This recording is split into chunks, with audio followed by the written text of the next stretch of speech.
You said that you love winning. What drives you more, the love of winning or the hate of losing? Maybe equally, maybe both. I don't like losing, and I do like winning.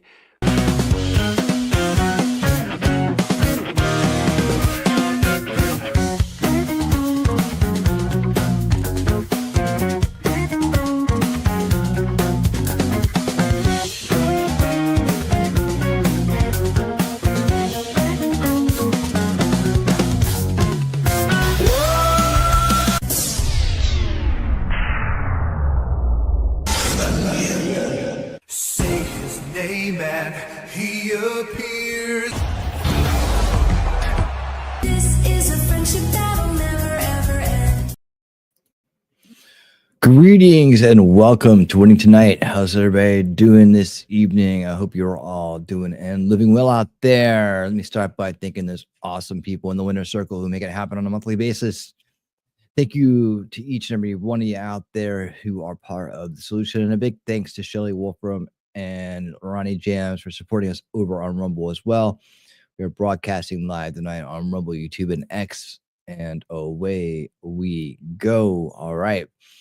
Tonight on Winning Tonight, we will be talking about the top news and updates of the day, including the unhinged Democrat Representative Al Green getting censured, and all the antics and all the BS coming from the corrupt establishment. They can't do anything but put on an act because they got nothing. They got nothing, and they are losing, and we are winning, and they can't stand it. Oh man. We'll also go over the latest press conferences. We got the one from the White House, we got one from Trump, and we'll look at some other news that's out there, including just some other antics that are going on, as well as some other updates. Got an update in the January 13th thing I thought we could look at. That looks kind of interesting. Haven't seen the entirety of it yet, but it looks interesting. As well as maybe some parts that we missed. I found the part about the letter from Zelensky being read during the speech. I don't know if I remember that well or not. We'll go look at that again. But let me say hello to this awesome crowd that's out there. My VIPs in the front row. What's going on, MJ? How you doing? Welcome to the show. Good to see ya. Wolf from my friend. Thank you for dropping these links. Remember, guys, when you're here to always listen to Wolf. He knows what he's talking about. He wipes his paws, he loops in, and he howls.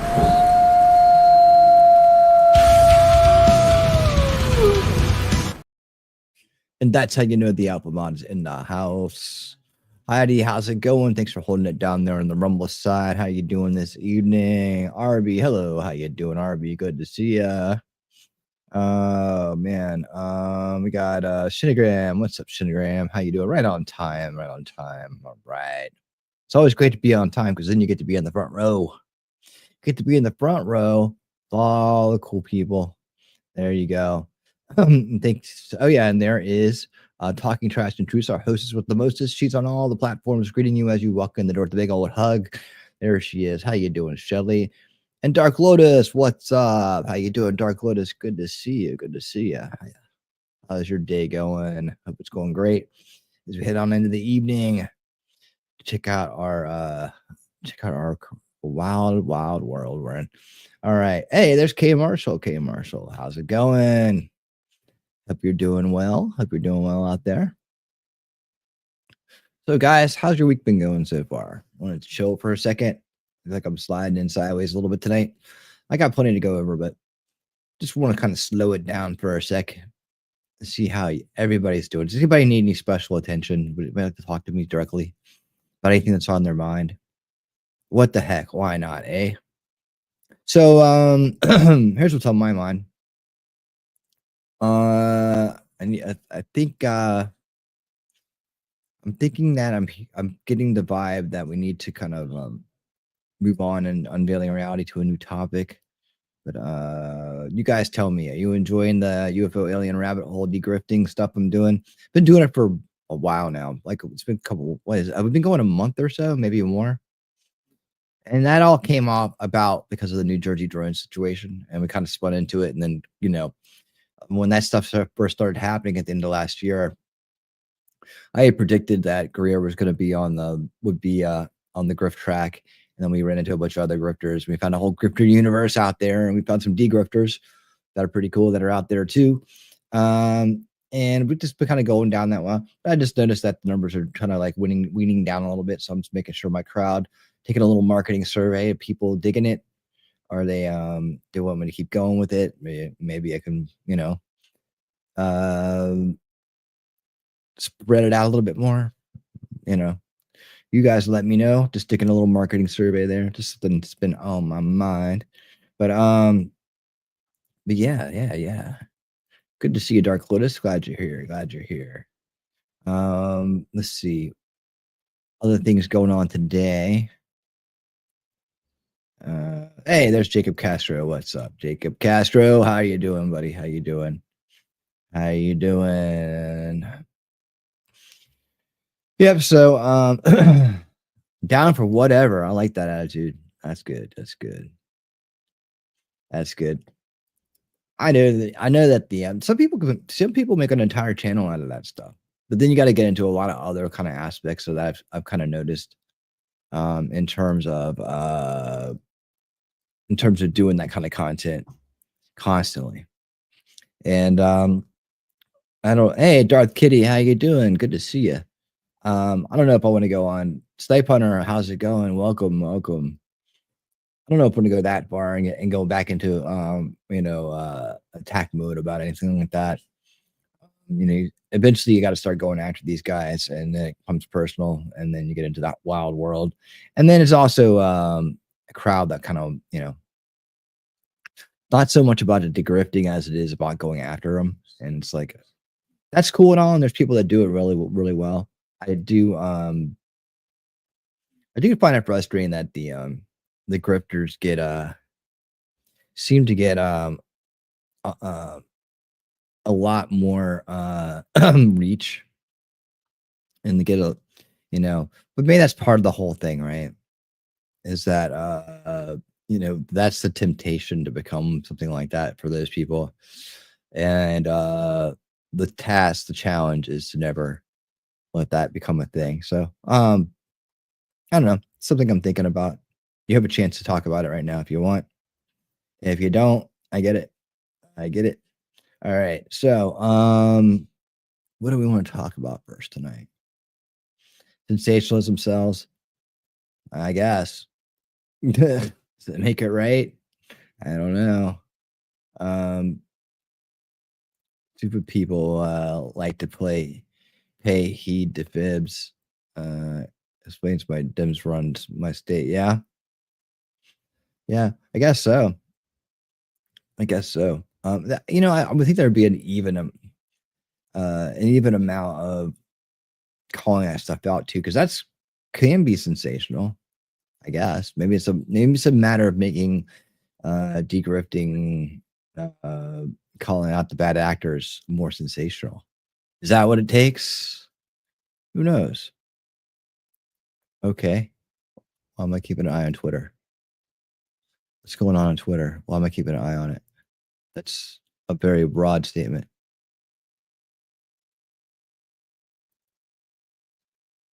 What am I doing with that? I'm asking you directly. Okay. Well, okay. I'll keep an eye on Twitter, but I don't know what that means. Huh? Who is? You are. Hit that. Okay. Let me see who's in the Twitter. Who's in Twitter? Okay. I'm doing it. Laugh out loud. Okay. I see you there, Shelly. Idaho's Captain America. Are you out there? How's it going? Good to see you. How come it's like, oh, there it is. Good evening. I remember you. How you doing, man? How you doing? Did we ever seriously talk about the drones? Yeah. That's a weird screen. Thanks. News keeps breaking more so than ice breaking. Where am I? Besides winning reality, I must be on X. And there's Roscoe. This is Roscoe. Yeah, Roscoe Treat. How you doing? I knew I remembered the name from somewhere. I knew it was somebody I knew from YouTube. Like I knew it was from somewhere from there. So good to see you, Roscoe, out there as Idaho. Good to see you out there on X, man. Glad someone's watching over there. Man, all right, the X channel needs some love, man. It needs some love. I'm hoping to get it back to glory one day. But after losing that last channel, just been like, you know, I want it to be good. And then it's like you get you put posts out every day and you put stuff out every day, and it's just like it doesn't get any reach. But the guy posting contrails in the sky over his house gets like, you know, millions of people looking at it. And it's like, what? Like I was telling someone the other day, I think one of the decryptors that was out there, I think it was like the average Steve, I think maybe somebody was talking about how his views and like his reach had gone down when he started going after certain grifters. And I said, yeah, it seems like the grifters run X, and I don't know how that works, or they learned how to game the system or something. But one thing about having free speech is another thing about just spreading bullshit everywhere, right? I mean, there's free speech and there's like subversion, right? There's free speech and there's I mean, if it's for entertainment purposes, I get it. Hang on a second.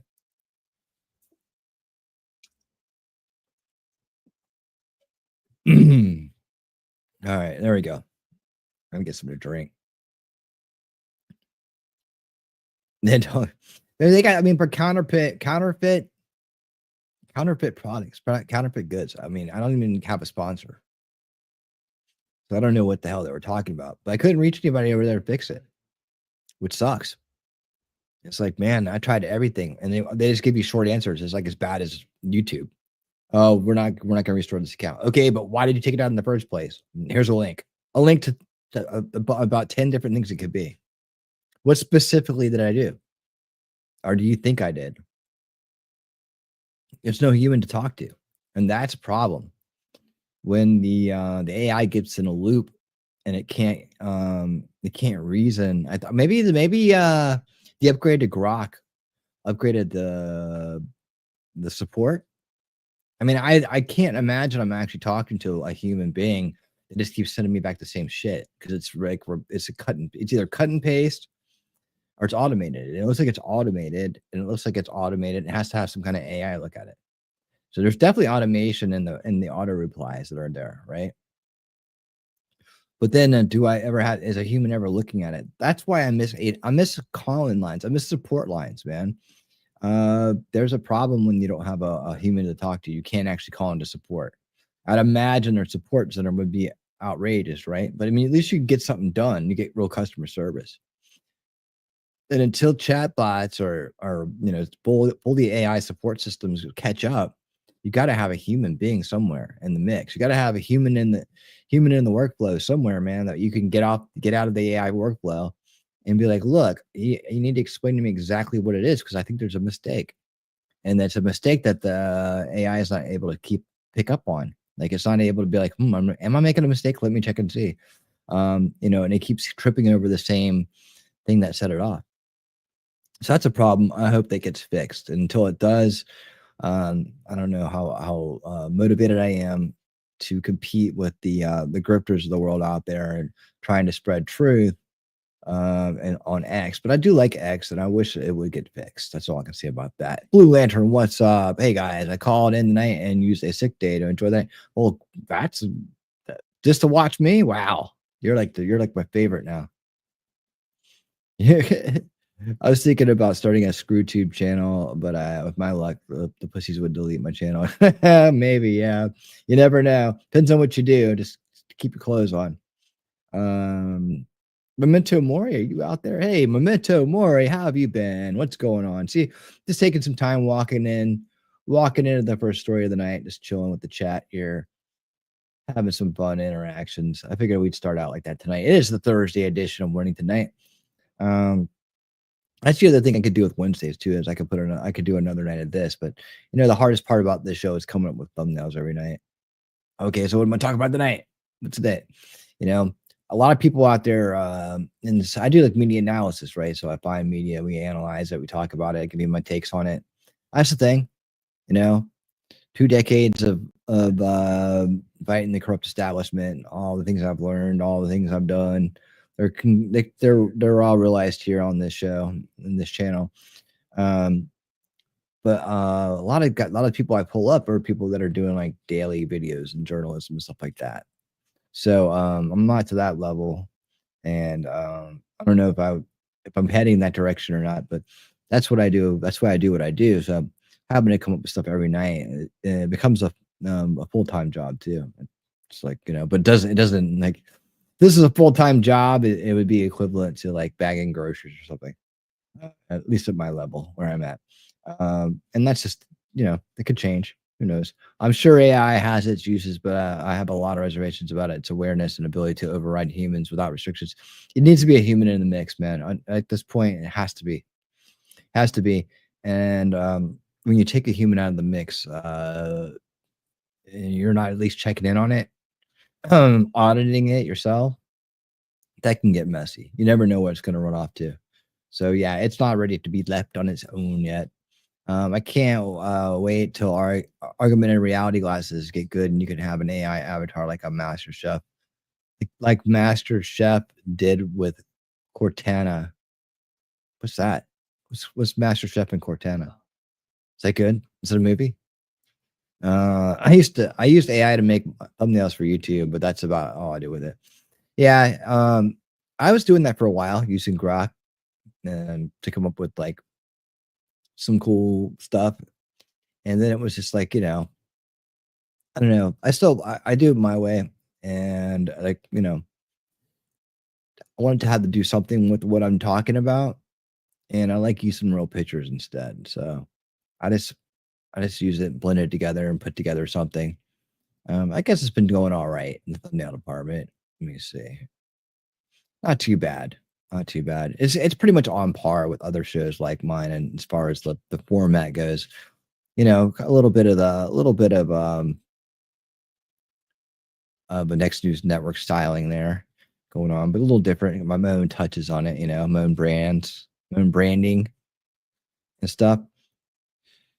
But if I was gonna do, I feel like if I'm doing a nightly show like that, I should probably do the nightly. I should probably follow the same format other creators do. Like if I was doing this show every night, right? And I probably should just go all in. Get up in the morning, find 5 pieces of news from somewhere, get on camera, record 5 videos, release them throughout the day, come in that night, recap them, talk about it, whatever else. That's what a lot of them do, and then they have guest panels, right? So that's the live. I like the live aspect of things. So I've gone through a lot of different types of ideas and thoughts about what to do and how to do it, how to grow, how to get beyond the barriers, right? And a couple things I know that I don't want to do is I don't want to become a fanboy channel for another channel. That's not what I want to do. I don't want to become a drama channel, right? That's not I want to do that. I don't want to become a grifter channel. I don't want to do that. I'm kind of right where I want to be, honestly, in terms of what I want to do. And what's great about where I'm at is I can actually have time to talk to each and every one of you. Like Scott Hotbeck, how's it going? Good to see you, Scott. And say hello to you as you come in the door. So you have like a more homey feel here, got a more communal feel, more inclusive feel, I guess, if you will, without that word's been bastardized. But you're not left out in the dark and forgotten here. Lost in the mix, if you will. And I do appreciate each and every one of you. Like Outpost Nerd, how's it going, Outpost? Welcome to the show. Happy that you're here. Glad to see ya. All right, so what are we taking this thing tonight? We're about 20 minutes in. So let's start with one of the big stories of the day.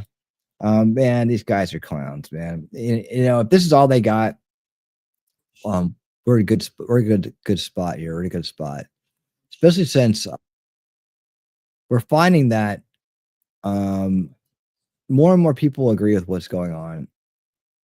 They support peace in Ukraine over more warmongering.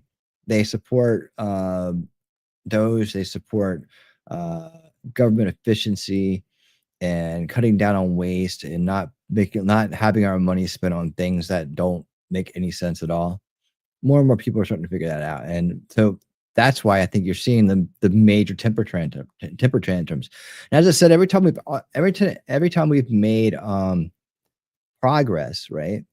The inroads to taking power away from the corrupt establishment, they've always showed their cards, like what they're going to do next, what's they're going to, what are their next moves, right? I think they may be out of cards, at least all the ones they're willing to play. I do worry about some of the bigger cards that are out there and some of the larger fears people have had over time, like, crashing the economy, crashing the dollar, things like that. Those things, they worry me. But I don't know that the global elite have the power or the ability now to actually do some of the things that we thought they could do back then. The important thing is that we keep moving forward, and we don't give any ground back to them, and that includes midterms. And they're going to try to come up with anything they possibly can, like these stunts here. They're going to keep throwing these things out. They'll take them to the public. They'll take them anywhere they can to try to garner sympathy and to try to villainize the good guys, because that's what they do. They invert reality. They are the inverters of reality.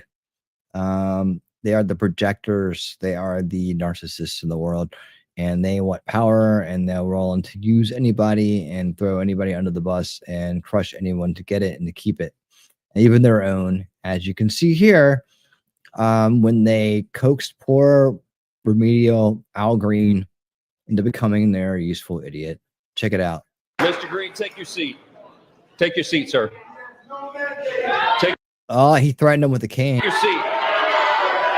Look at this guy. Look at this guy. How did he even get elected? Finding that members continue to engage in willful and concerted disruption of proper decorum, the chair now directs the sergeant at arms to restore order. Remove this gentleman from the chamber. Useful idiot Al Green being removed. How embarrassing.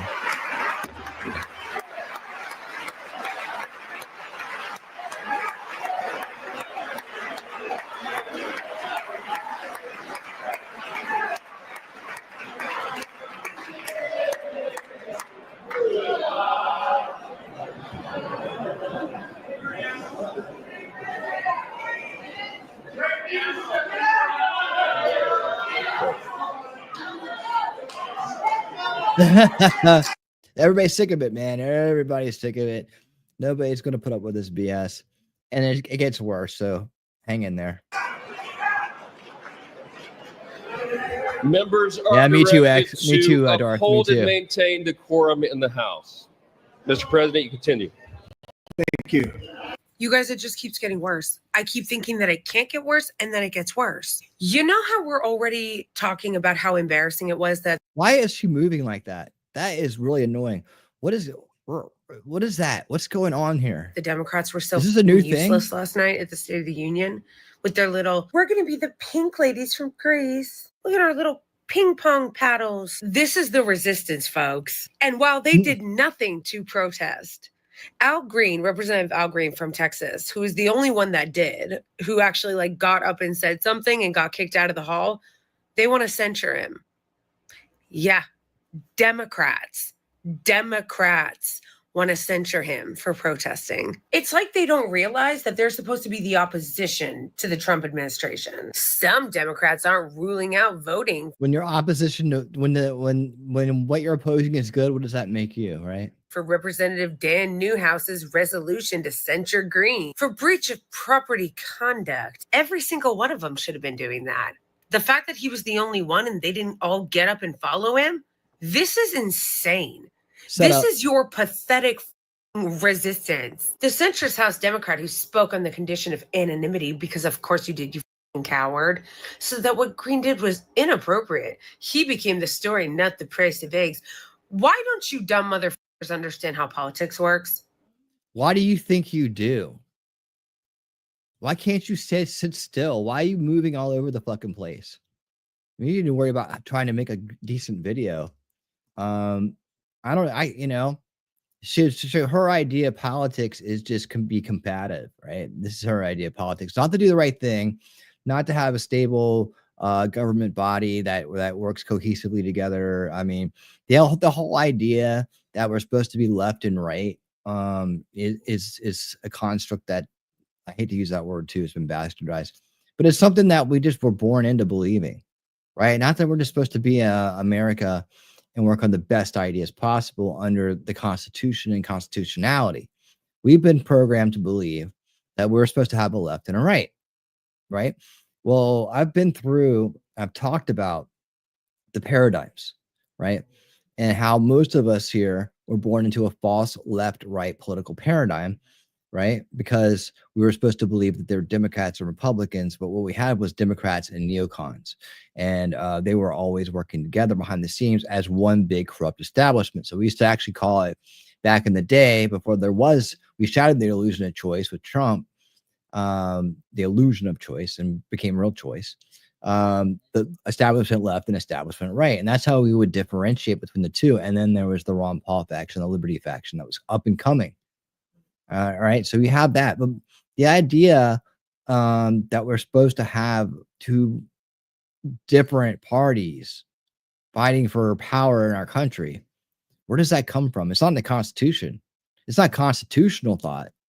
Now, it's been programmed in because there's always been some kind of force, some kind of like organization, some kind of conspiracy to undermine and take power of our country through government and turn it into something it's not supposed to be, which is where we're at today in terms of us reforming that with this part, our current administration.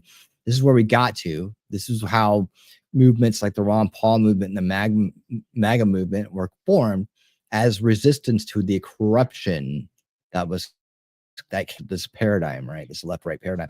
And truthfully, when you talk about in terms of politics, right? Left and right is supposed to really represent the amount of government you're willing to tolerate. So, and I've explained this before, but I'll do it real quick. Far left would be total government, total authoritarianism, total communism.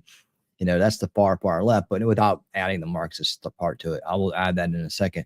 But that's the idea. And that's where a lot of Marxist philosophies lie. So that's why it's easily associated with things like socialism, communism, and so on. And when you go to the you go far right. Far right would be past the point of constitutionality, right? So you get into anarchy, you get into things like that. So that'd be no government, right? So that's just an idea of how the political paradigm, the left and the right, is really supposed to work. Now, in this country, we also have an underlying paradigm that's been formed because of we've allowed it to happen. We've had, through ideological subversion and cultural Marxist infiltration of our country over generations, we now have an underlying paradigm of left and right Marxists, right? So you have the far left Marxists that are free Palestine, Socialist 2025 conference attendees, queer Marxists, all these people that go out and protest and disrupt. They don't have a fucking clue what they're talking about, but they're out there. And they are completely subverted. They're ideological, useful idiots for Marxism, but they fall on the left side of the spectrum because with total Marxism, you get total government, you get total authoritarianism. And I don't necessarily vote for the Democrats, but they represent that far left side. And far right side, call them feds, call them what you want. You got neo-Nazis, you got Patriot Front people, you got people that aren't with MAGA, they're not with Republicans, but they are like Hitler type Marxists, right? That's why you had Marxists. If you want to see a true left-right Marxist paradigm, look at Nazi Germany and Soviet Russia, right? Soviet Union.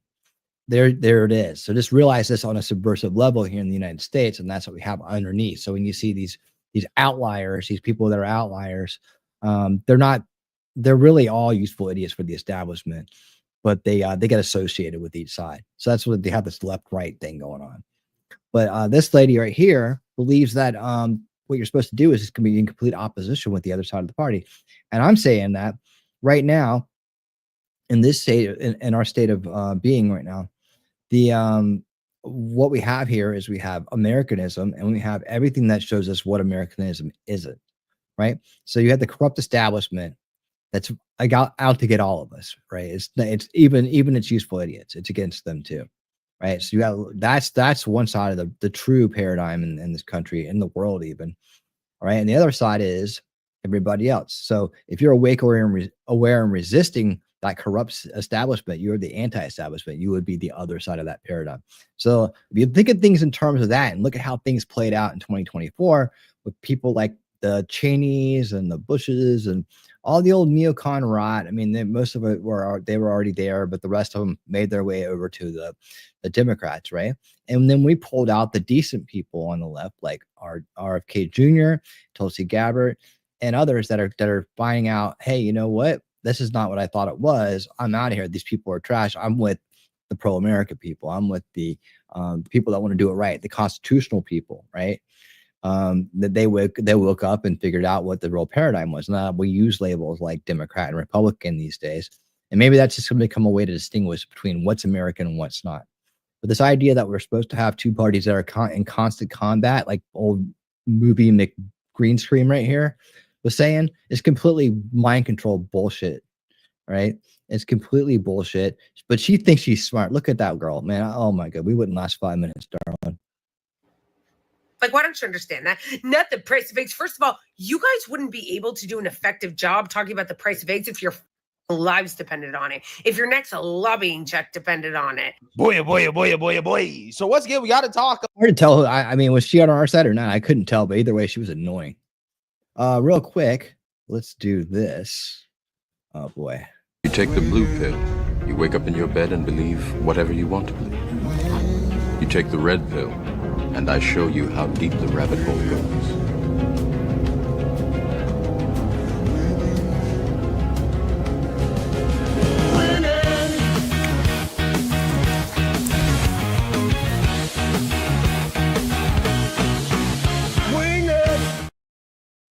All right. Thank you so much. And this reminded me that I didn't even turn on my YouTube studio tonight.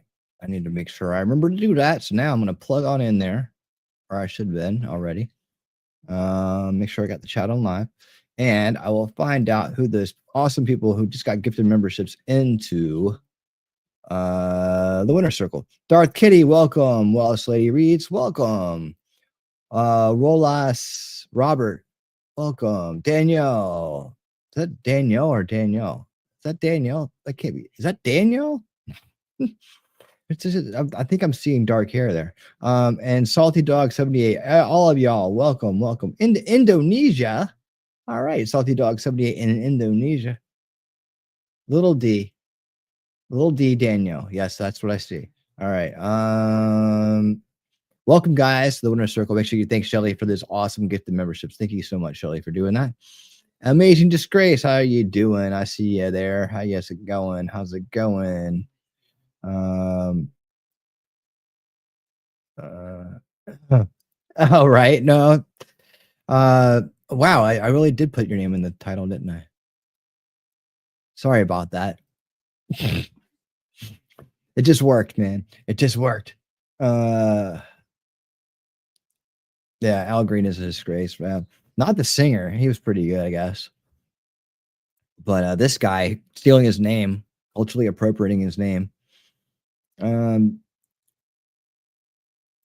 Let's see. I wonder if there are other Democrats that support and sustain. Yeah, there are plenty of them. There's a bunch of them that sat there and sung with them. Well, I'm sure they'll show that in here in a second. But I had to go ahead and just pull that out because when I see people that have this attitude that, Democrats, if you're not resisting in everything the other side's doing or not, you don't understand politics. That chick didn't understand politics whatsoever. She needs to come here and get some education. About Democrat Congressman Al Green, who looks like he walked out of the Smithsonian into Congress. Okay, this guy looks like he belongs in a museum. Okay, I like to call this man Homo erectus. He doesn't shoot guns, he throws rocks. Okay, I'm pretty sure this man is concealed carrying a slingshot. I would be surprised. This man should be filming a Geico commercial, right? Instead of being in Congress. But anyways, Homo erectus. He is being censured for his antics in Congress, disrupting President Trump because President Trump gave a speech that he didn't like. Okay. And he decided to make a clown out of himself, right? He decided to humiliate the Democrat Party as a whole. And he has faced a whole lot of backlash, even from Democrats, as a result of his antics. David, can I just one other thing he said towards the end? He said, talking about Butler, and he talked about Mark Fogel and his mother being there, and how she'd come up at the rally, and that's why he had spent this time to free her son from prison. And then he said, I was saved by God, talking about being shot in Butler, to make America great again. I believe that. Now, the New York Times says at that moment, Nancy Pelosi leans over to Steny Hoyer and goes, oh, my God. What is a moment like that? I'm sure that's an emotional moment that connects. Why do they act like they've heard that for the first time? I mean, literally, my trailer for this show has that moment on it when he accepted the nomination, and he literally said it. So this is not old news here that he believes that he was saved by God to make America great again. I believe a lot of people believe that. Connected with a lot of people. I just want to, 160 years ago tonight, Abraham Lincoln gave his second inaugural address. He said, with malice toward none, with charity for all, with firmness in the right, as God gives us to see the right, let us strive on to finish the work we are in, to bind up the nation's wounds. What a different spirit that was. And that was after a civil war. So it's one thing to mine our differences. It's another thing to try and heal our differences. And that is, that's the difference between real leadership and political expediency. Would it have been healing to stand for Mark Fogel? Might have been. No, I agree. You are absolutely right. DJ Johnson. I will do what you will not. I will say, I think there were times when they should have risen. I think what Al Green did was despicable. I liked Alyssa Slotkin's speech. Right. I think that's where Democrats should go. That doesn't obviate the fact that you shouldn't exploit our differences. You should try and solve problems and heal our differences. I don't see that inclination on the part of this president. And then you have some Democrats. I mean, again, people are there. They speak like we're supposed to save the left-right paradigm. Like it's our duty. We have to have it. We have to have it. I don't buy that. I'm not into that shit. I don't think we have to have it. There's going to be people that are going to run in the country as an American. And there's going to be people who try to run it with a foreign ideology in mind. And it's up to us to discern and call those foreign people subverted by foreign ideologies out and get rid of them. And what do they think? What would happen if we just made the country functional? And that's really what's going on. It's a fight between function and dysfunction. Like, it's so funny that it's kind of like people with aliens and UFOs. There's people out there that immediately start every thought and idea with the fact with believing that aliens have already visited Earth and they already, not that they exist somewhere out there in the universe, but they've literally been here. Well, that has never been proven ever in any way, shape, or form, any meaningful way. It's never been proven. But they start every idea. So when they see a drone equals UFO equals aliens, right? So they're very easily subverted in this, but they're starting from a false premise. And I believe the false premise is that we're supposed to have a left and a right paradigm, a paradigm of political parties in this country. Like, I don't know if that's true. I'm working this out too, but I don't think that, I think we're just supposed to have the Constitution, and we're supposed to have people that operate within the confines of the Constitution, right? And utilize our government the way it was meant and designed to do, right? And that's when it drives like a perfect Lamborghini. But right now, we got all kinds of shit. People trying to put rims on it, and then there's the shocks that make it dance and stuff, and tires that are too big for it, and that Lamborghini ain't running right. And it's like, that's the problem. It's like, well, we're supposed to keep it that way. Like, well, are we supposed to keep a group of radicalized, subverted people in power to constantly create resistance to people who are trying to act in constitutional ways? We have a checks and balances system. We don't need an entire party dedicated to running things into the ground. Like, and this is what I said after all. Like, I don't really see a use for the Democrats at all anymore. What do they represent? What is their platform? Well, we believe in that. All of it ends up getting traced back to very unhealthy, unworkable solutions. And you go a little bit further back, and you're into the realm of cultural Marxism, economic Marxism, whatever. You're back to a foreign ideology that was designed to destroy sovereign countries and constitutional republics. So there's no room for Marxism in a constitutional republic at all. And I don't care how many fallacious arguments some pseudo intellectual comes up with, right? It just doesn't work. Marxism subverts the Constitution. Anything that subverts the Constitution isn't American and it doesn't belong here. And it may be a hard line, right? But we've never tried operating just within the Constitution. And what Darth Kitty, you said, you were you like ran in Ron Paul, right? I'm an old Ron Paul person myself, right? And so here I am talking like constitutionally, like Ron Paul, like things I learned from trying to get him elected 2 runs in a row, right? And listening to him over the years. And what he's talking about with the philosophy of liberty and constitutionality, that's dead on. I don't care whether people like his solutions or his principles or anything else about the guy, right? He knows what he's talking about when it comes to liberty and constitutionality. And that's really the Constitution didn't call for political parties. What we should have is people that are willing to run the country within the confines and within the structure of the Constitution, and we wouldn't have this kind of debates, right? Well, we want money for our special interest things. We want money for some kind of social engineering shit. I don't know where we're going to find ourselves, but I really don't understand what the Democrats represent at all. They don't represent the poor people, the small people, the little people. They don't. What they do is they divide and conquer and abuse those people in order to get power. And we see that over and over again, and it's indisputable, right? So, and they do that by slandering the other side, by making up stories about the other side that aren't true. And that's the way things are today. So I don't see all they do is they kind of represent what America isn't, and that's what we should vote against. They make a good example of themselves as to what not to do, right? So maybe that's all they're supposed to be doing. But then to hear somebody, these people constantly trying to defend this left-right paradigm that we have right now, it doesn't make any sense. The leftist is what the Democrat Party has become, total activists against the American people. Yeah, and so it's just to show them they're dangerous though, because they are able to influence and subvert people. They are able to manipulate people, especially desperate people. They slander and they pander. The slander pander party.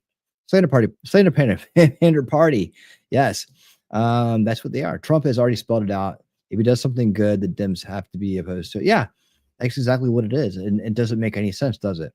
And like I said, what purpose do they serve? I don't see a world where anything good happens when Democrats get in power. So if we continue on this track, they may never get back, and that's good. That would be a good thing. Always at the gate, never allowed in. Right? Their platform has always been to enslave the populace, and they started out with fighting to keep slaves in the South. Exactly, but we're supposed to forget about that, right? That the whole thing, when they switched their strategy to co-opting from trying to completely condemn, when they switched sides. That when they told everybody they switched parties, that was the day they switched strategies. That's all they did. They didn't switch parties. There was no party switch. It doesn't make any sense. Parties are based on platforms, and there was no party switch. Suddenly we're going to make everybody go over here and everybody go over there like some kind of freaking musical chairs game, right? It wasn't a musical chairs game. It was a con, and people still buy it to this day. You see, oh man, there's just like so much to talk about, but you see people that are still lying, like Black folks are still lining up for the Democratic Party, and that is part of the KKK, and they want to live in denial about it. I was like, well, you want to make stuff about in other areas. Like we'll talk about George Floyd and Derek Chauvin later in the show, and I'll have more to say about that then. But and a possible pardon coming up for Derek Chauvin, which should have been given years ago. But wait till you see the way that people come off about this. It doesn't matter that they didn't murder him. It doesn't matter that it wasn't a murder. It was a drug overdose. It doesn't matter. They still want someone to suffer and pay for it. They still want to keep the lie that in their mind alive. And what is that? That's mental illness. These people shouldn't even be allowed to influence anybody if they're at that state. This should be pointed out that they are they've got a mental deficiency if they cannot grasp the truth, and they cannot form new belief systems and opinions when the truth is laid out in front of them plain as day. When they found that they've been deceived, rather than adjusting and becoming a better person for it, they slide into denial and become a worse person for it. All right, let's finish this up. Democrats in Congress who were defending Al Green as the House considered the motion to have him censured. Republicans jump into action after someone has the guts to stand up and call BS. Less than 24 hours later, and here they are on the floor with an emergency censure. Here he is, lies, to soothe Donald Trump's fragile. The dude's got a horn coming out of the top of his head, and he's up there lying to everybody. They just lie so fluidly, and it just makes you wonder whether they really believe it, or they know they're up there lying to everybody. I have to believe they know that they are conning. They're running a sell, right? And they put it off as that they're living. They're doing their job, selling the party, selling the platform, and that's how they can condone themselves lying, like a salesman in a used car lot or something like that. Oh yeah, this baby's awesome, no problems at all, right? The major power brokers that control candidates' funding want to and are very good at only allowing a binary structure to control populace as they fight like hell against independent candidates. Yeah, I mean, what else are you going to do? Just if you're not representing the Constitution, you're not running as an American, a constitutional American. What are you running as? And what place does it have in this world? So, it doesn't, like I said, that I thought that, once we break the false left-right paradigm, perhaps we go into, and this is what Ron Paul used to say too, is perhaps we go into a world where there aren't parties, right? There's just people that are running as Americans, people that aren't running as Americans. We put those people that aren't running as Americans over to the side as the bad examples, right? But unfortunately, with, like you said, major donors, power brokers, globalists, global establishment, global elitists, they're able to buy things that use mind control or a crafted narrative to silo people into these false belief systems. And that's what we're dealing with. And that's why I go back to this. Like when I started all this stuff off, not tonight, but I'm talking about the channel itself, talking about mind control. Mind control has always been the primary interest here, how it works. This information-based mind control, this narrative-based mind control that's out there literally has split our country in half in so many different ways. Critical theory is part of it, but really media subversion and ideological subversion dating back decades. This is a grooming process that's been going on throughout our lives for generations to get us to this point. And that's what I've been trying to, always address here with the idea of solution culture, is that we put in, and that might not be the best name for it, but that's what it has right now. That we think forward, we think like about generations ahead, and how we stop this type of mind control from working on people, right? And how that way we're taking away the primary weapon of the people who just are always destroying our country. Well, we have a need for multiple parties in this country, like, well, this party and that party and that party, or even anywhere in the world. Like you have your doctrine, you have your law of the land, and you're supposed to just have people run it, right? But it's turned into a thing, this vie for power, right? I guess when you have power and it's very tempting. So then all your efforts have to be to holding off the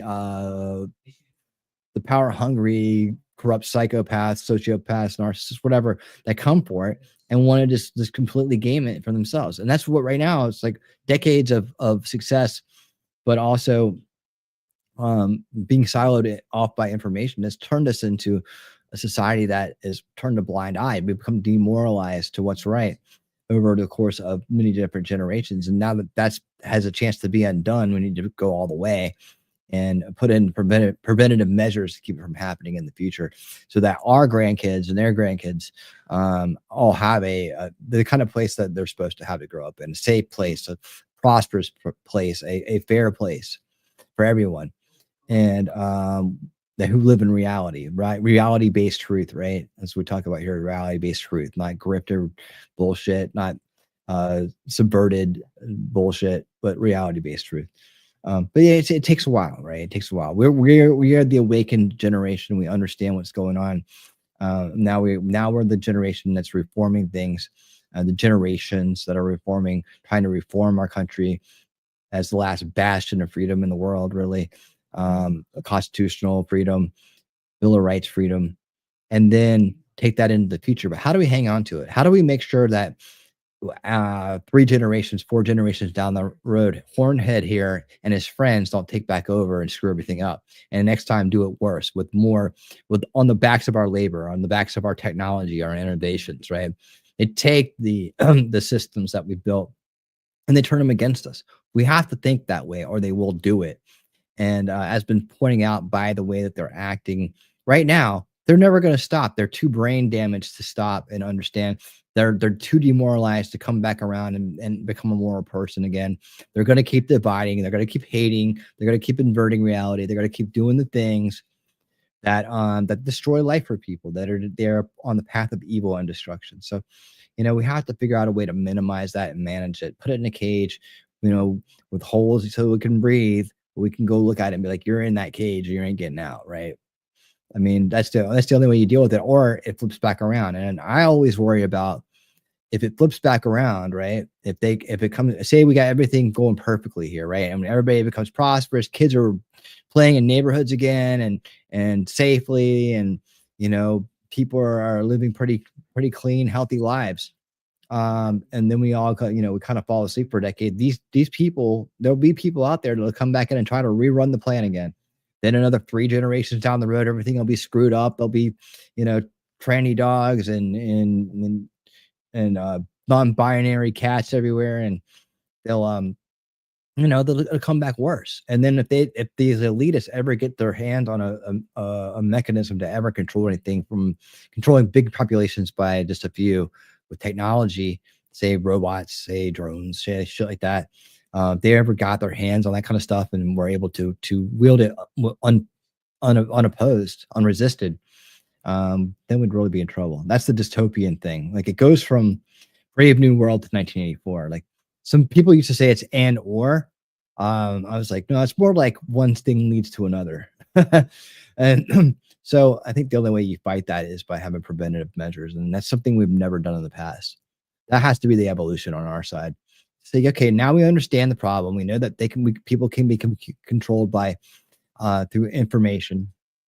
You don't need MK Ultra. You don't need some kind of weird experiment that didn't ever work out right? Using drugs and torture to get people to do what you want. You just have to keep them boxed into a narrative. It's narrative-based mind control, and we see it every day. That's why I point it out every day. That's the primary focus of my channel, is to point out what that is, right? And to drive it home so that we actually do something about it. But thank you for that, Dark Lotus. See, I was born in South Louisiana. You'd be hard pressed to find open racism in the swamps, right? And we grew up without it, but who brought it back? Or we'll talk about that a lot tonight. But who brought it back? Well, the cultural Marxists bring it back, because they're going to always bring back wherever they go. They're going to dig at the wounds that they can dig at, so they can divide people by race and let them buy into it. Go ahead. I'm going to get into the race thing later in the show. I know I will. So I'm going to save that. Hang out. I'll go there, I promise, in a little while on the show. I don't want to get to this first thing. That's okay. We'll get to the other stuff tonight too. But yeah, this is some of the stuff that it brings things up. It brings things up. Let me get back to this. Ego. I have never seen them leap into action so fast in my life. Really? It was overnight. Is it overnight? Meanwhile, their own voters are getting hurt. I got up to get some yogurt in the middle of the night and bang my head on the wall. This administration and its radio silence. They can't even be bothered to lift a finger to do a town hall. And then we have Al Green himself on the House floor, basically expressing no remorse whatsoever for the clown show that he put on during President Trump's joint address. Plenty speed. And I did it with intentionality. You sure did. The president indicated that he had a mandate. I said to the president, you do not have a mandate to cut Medicaid. I just love how Democrats keep pushing these lies, bro. Right? They keep yeah, exactly, Greg. I'm gonna let Greg talk here in a second. Where'd they come up with that shit? Like, what I'm talking about? This is like some kind of like weird made up straw man shit. I told him he didn't have no right for a mandate and to cut Medicaid. That was his whole. I saw him when he said after he left. I saw that little interview he did, and that's his whole thing. So he's living in this delusion He's living in a delusion that somehow something's going to happen to Medicaid, and that gave him the right to be an asshole in the middle of a presidential address, right? And he's not apologizing for it because he's that delusional. How do people like this get elected? He's in Texas. Texas, do something about this guy. Seriously, this is embarrassing. This is embarrassing. I mean, I live in Georgia. We got Stacey Abrams down here. That's embarrassing as shit too. I get it, right? She never got to be governor, so don't take this guy's goddamn power away as fast as possible. But the Republicans are cutting Medicaid. Well, how can you say that when the Republican budget is not even decided yet, right? Nowhere in the budget does say, oh, they're cutting Medicaid. No, what they're afraid of is that Republicans are going to make people actually work in order to get health care, right? That's what they're actually afraid of, which, Lord forbid, you can't make people actually work to get health care, okay? No. Democrats want everybody living off the system, regardless of whether or not you work, okay? Or whether or not you're able-bodied and you can work. No. Everybody should get access to Medicaid and health care because health care is a human right. And, to me, it's just one of those things where it really shows you how the Democrat Party is an unserious party. Their solution to literally everything is just, hey, let's just have the government fund everything, right? Let's not incentivize people to go to work or to actually contribute to the system. No, let's just allow people to not work and they can get their health care, they can get food stamps, they can get all the government assistance, rental assistance, they can get all that stuff, right? At this point, there's no reason to work when Democrats are in charge, right? At all, because they'll just use other people's money in order to subsidize your lifestyle, right? Again, this is just something that Democrats are doing in order to falsely smear the Republicans as wanting to cut Medicaid and Social Security. I mean, how many town halls did we cover here? I mean, how many? Oh my God. Security, when that's simply not the case. Okay, those programs, the honest to God truth is that they need. He's got an axe on his head. That's what it is. Oh yeah. Okay. I saw like Rubio had like an axe on his head earlier. I'm like, what are you doing? That's right. Ash Wednesday. But unfortunately on that guy, it looked like a horn was coming out of his head. Reform. Okay. And if we're going to actually rein in the deficit and the debt in this country, we have to have serious conversations about those programs. We also have to have serious conversations about the Pentagon as well, too, and the defense budget. Okay. And that's the one thing I like about President Trump is that he has had conversations about, hey, you know what, maybe we should look at the Pentagon. So it's not like one of these things where we're only looking at the so-called entitlements and we're not looking at the defense budget. No, we're looking at everything. Okay. We're looking at everything and requiring people to work in order to receive health care. I don't think is unreasonable. But again, Democrats apparently do. Constituents who need Medicaid, they will suffer and some will die if they don't get Medicaid. Someone did. I mean, why can't they just shout this guy out and be like, dude, what are you talking about? No one's cutting Medicaid. Show me where it says they're cutting Medicaid. No, dude, no, seriously. Where does it say it? Go ahead. You got your moment. You wanted your big attention there, Al Green. Here's your attention. All right. You got your attention now. All right. Now show everybody on the teddy bear where it touched you. Okay. Where's your proof, dude? You're just talking out of your ass. People are sick of it. I heard the speaker when he said that I should cease. I did not, and I did not with intentionality. It was not done to put on a show to get kicked out so everybody feels sorry for you so you can get up here and talk a bunch of bullshit. It ain't true. Okay, yeah, we get it. Of a burst of emotion. I was emotional about it. Yeah, but I did it with intent. Who can be logical when they're emotional? Nobody. Intentionality. I think that on some questions of conscience, you have to be willing to suffer the consequences. And I have said I will suffer whatever the consequences are, because I don't believe that in the richest country in the world, people should be without good health care. Well, that's great, dude. That's really great, dude. I'm glad you believe that, but that wasn't the time and place to make up some bullshit and stand up and make a fool out of yourself. I stood up for my constituents then. No, you didn't. I'm standing up for my constituents now. No, you're not. I am grateful to Mr. McGovern for what he has said. I'm grateful to those who have been standing with me. But I will tell you, they're using I you. appreciate you. No anger. The officers who escorted me out, they were kind to me. I don't blame the speaker for anything. Friends, I would do it again. I have to be candid with you. I'm not trying to in some way insult you. This is a matter of principle. I know. This is a matter of conscience. There are people suffering in this country because they don't have health care. I'll close with this. Get the hell out. On some issues that are matters of conscience, it is better to stand alone than not stand at all. This is where I stand. Yeah. You are not very smart. It's better to stand alone than not at all. What is okay? You're standing alone in a puddle of lies. Is that better too? So again, the problem with this is that President Trump, the Republicans, they haven't cut Medicaid, right? They haven't indicated that they're cutting Medicaid. They're saying, hey, we want the states to take on more responsibility and we want more work requirements, right? We want people to actually, work in order to receive the benefits, okay? Which apparently is a very controversial idea from Democrats. So eventually, this guy was censured. And honestly, it's kind of surprising. You had quite a number of Democrats that voted to censure this guy, to punish him, to give him a strongly worded condemnation, right? Denouncement of his actions. And then Democrats proceeded to embarrass themselves on the House floor after this guy was censured. Take a look. Is that he will call Congressman Green to the well. Oh, there we go. Let's listen in. To answering President. On to the well. Come on down the well, Al. Resolution is adopted. Without objection, a motion to reconsider is laid on the table. The House will come to order. The House will come to order. Shh. Will Representative Green present himself to the well?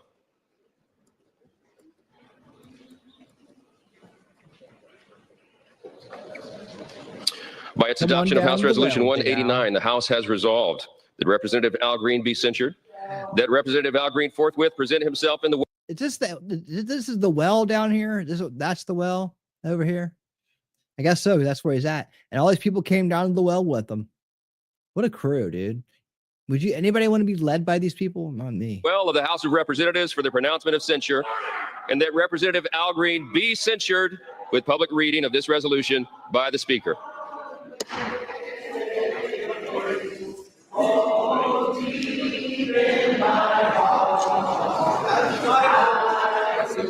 What's wrong, Maxine? You can't sing? The House will come to order. The House will come to order.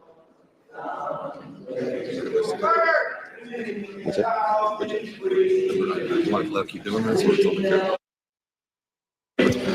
The House to come to order. Clear the well, please. Clear the well. The House has to continue its business. He loves using that cane, doesn't he?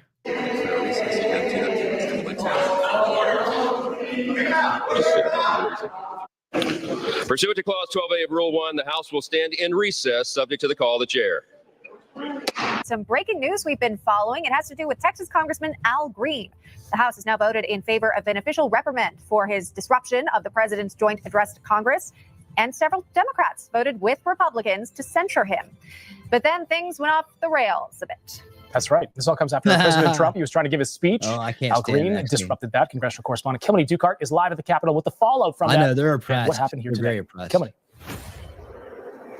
Yeah, John and Emma, just moments ago, the House voted to censure Texas Congressman Al Green after his outburst during President Trump's State of the Union. The final vote on that tally was 224 lawmakers in favor, 198 against, 2 members voting present, including Al Green himself. There were 10 Democrats that voted with Republicans to, again, censure Al Green for his actions on the House floor on Tuesday evening, something that I was a direct witness to, sitting in the press gallery right behind the president, watching a remarkable scene unfold as a shouting match ensued with Democratic Congressman Al Green that continued until he was finally removed from the House chamber floor. Now, those 10 Democrats I know. who voted along with Republicans were Amy Barrett, Ed Case, Jim. Okay, so he got his big, that's enough.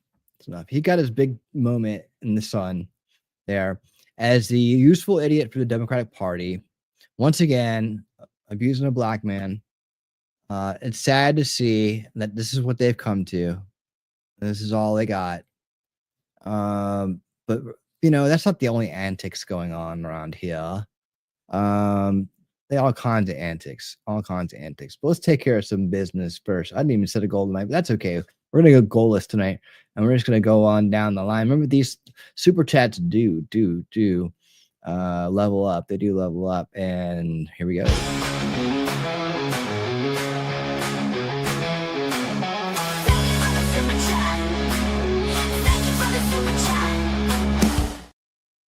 Amazing Disgrace, thank you for the $5 super chat. You do good work. Well, thank you. I appreciate that, man. I appreciate that. I'm happy that you're here. It's great to know you. I'm glad you started hanging out, man. Along with all these other cool people. Dark Lotus, thank you for hanging out with us tonight. I saw you coming last night. Heck, you've been around before, haven't you? I think I've met you before, but I'm glad you're hanging out now. Maxine's government and impeachment pronunciations hilarious. Oh, I think I have it in here somewhere. I gotta have it somewhere. Where I gotta have it down here somewhere in the list. I think I was like from over the weekend or something. Where Elon called her out. Let me check my X page. It might be on there. And then she comes back out saying, "Oh, I think Elon hacked the elections," right? After he called her out for like $1 million embezzlement or something. So yeah, she's like, "Oh man, now he's a racist and he's hacked the elections," right? They always come out with these puny little straw men, right, to cover their ass. It just gets old. Gets old. All right, so just 3 minutes. I'm also working tirelessly to end the savage conflict in Ukraine. All right, so I didn't. This is on winning speed, real quick. This is just the one piece right here. I'm not gonna talk over it, but I didn't hear this part, so let's check this out. Did you guys remember this from the address? I'm also working tirelessly to end the savage conflict in Ukraine. Millions of Ukrainians and Russians have been needlessly killed or wounded in this horrific and brutal conflict with no end in sight. The United States has sent hundreds of billions of dollars to support Ukraine's defense with no security, with no anything.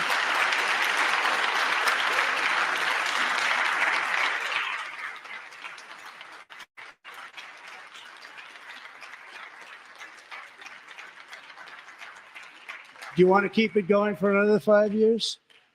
Yeah, you would say Pocahontas says yes.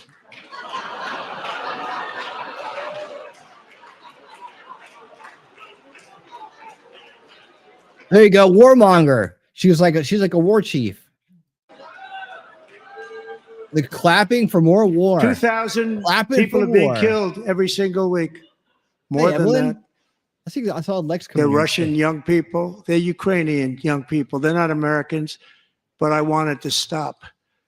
Meanwhile, Europe has sadly spent more money buying Russian oil and gas than they have spent on defending Ukraine by far. Think of that. All right, so did you read the letter? This is the part that I think I missed. It didn't matter. Let's move on to the next one. That was funny though. Yes, Pocahontas is war chief. She's a war chief. Let me see. Something else up here. Oh yeah, okay, here we go. Cynthia Fire Fairy. I looked for what you were talking about. You sent me a DM about this, and I didn't know what that meant. So, in case anybody here is not aware, I looked for like anything on it. Starship 8 did re-enter over Florida. Air traffic halted. What's Starship 8?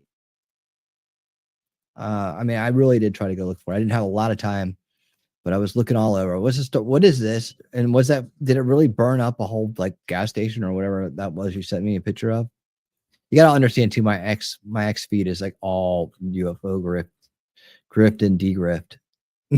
Once you start clicking on shit, man, it's all over. That now I'm very careful about what I click on. Like I wanna look at some of this stuff, but if I do, you'll haunt me forever and have no way of getting rid of you.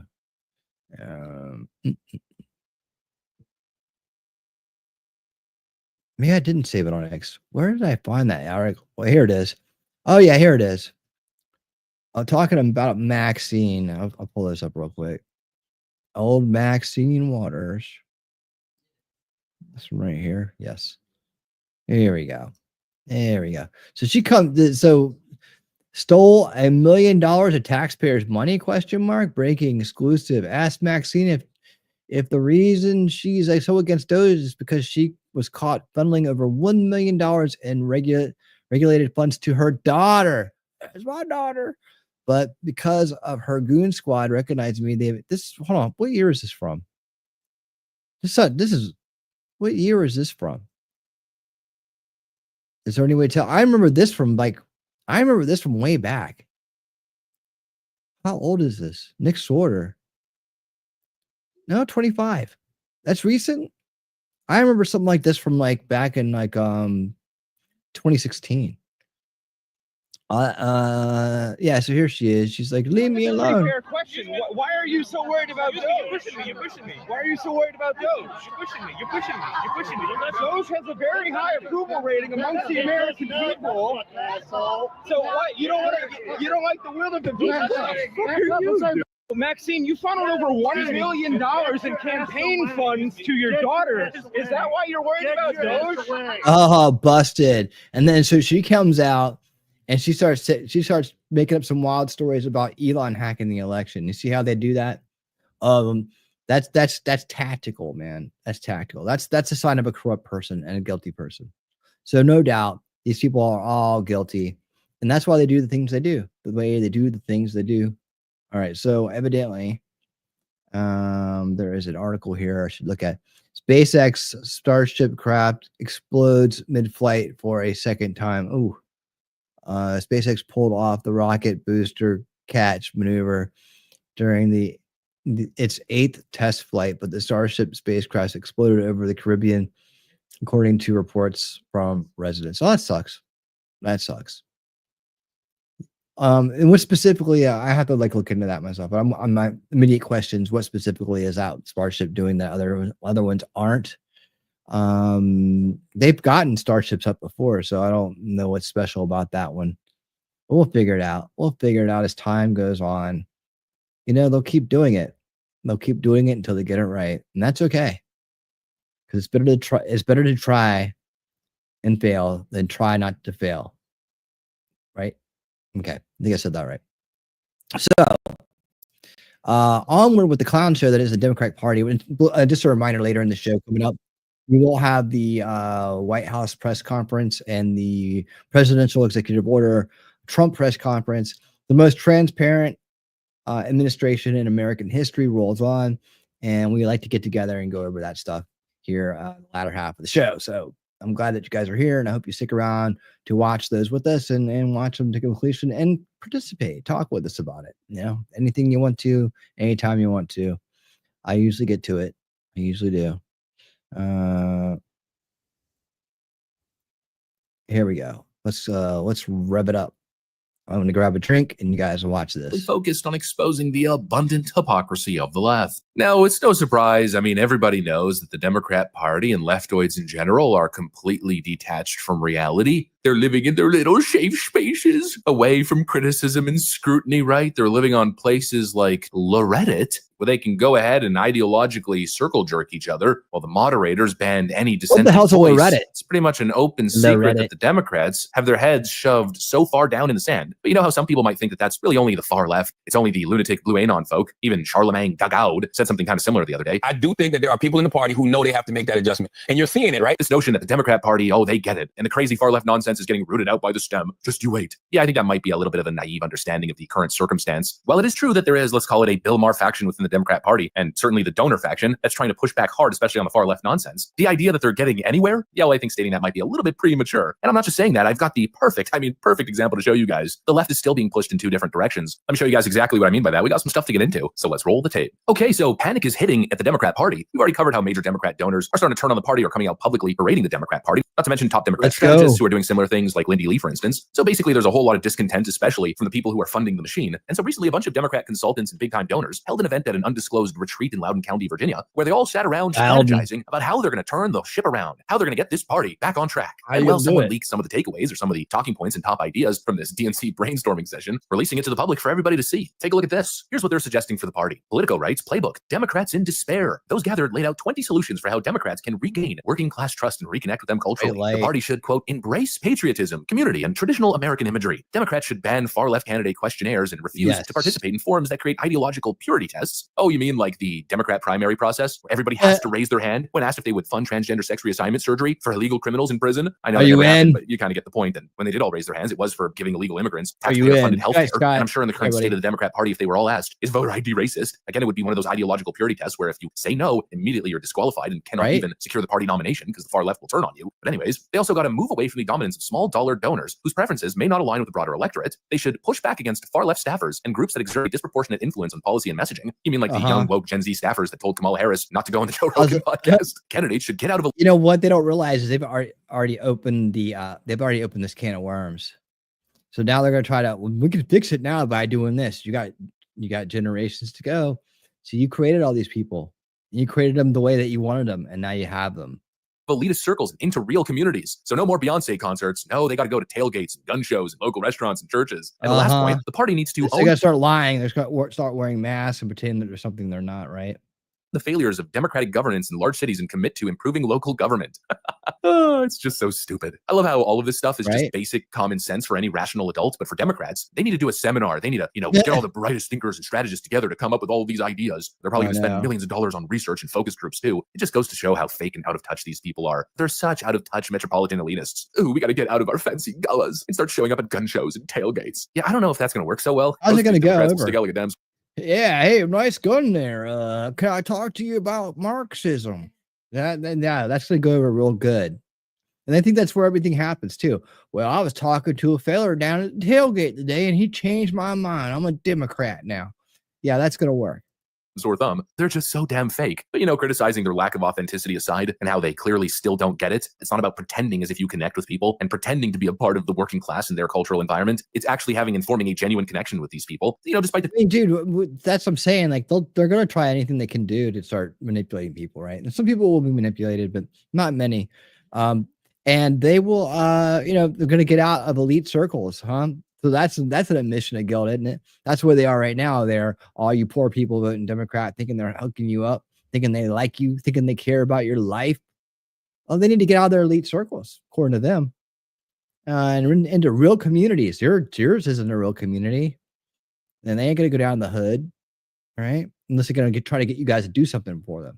That's the way they do it. The criticisms, it's still a, step in the right direction for the party. They're kind of putting their finger on the issue, at least these donors and strategists are behind closed doors. But then, of course, the next part here, the whole point of the video, is it landing? Do you think it's going to work? Yeah, not so sure about that. Because already the infighting starts. Here comes Jane Fleming Klebe, DNC vice chair, swooping in to destroy their entire plan in literal seconds. She rushes into the comments to clarify that this totally wasn't affiliated with the DNC, and we won't turn our backs on the progressives. Jane Fleming. Oh, man, it's a Democratic Pride 2025. Klebe writes, this was not a retreat hosted by Democrat National Committee or the Association of State Democratic Committees. The retreat was hosted by the Third Way, a 501c4 group, not a Democratic group. All ideas are welcome to rebuild the party, but wanted to make that clear. Then one individual responds, why should we care if it's technically hosted by official committees? We all know that when it's all said and done, the DNC is going to embrace exactly these ideas. I'm not so sure about that one. But then she responds, I'm the DNC vice chair and president of the ASDC. This is not from our new leaders who we just elected. We don't think we have to turn our backs on progressives or moderates to win. We have to recruit candidates who will look and sound like their communities, which look different across the U.S.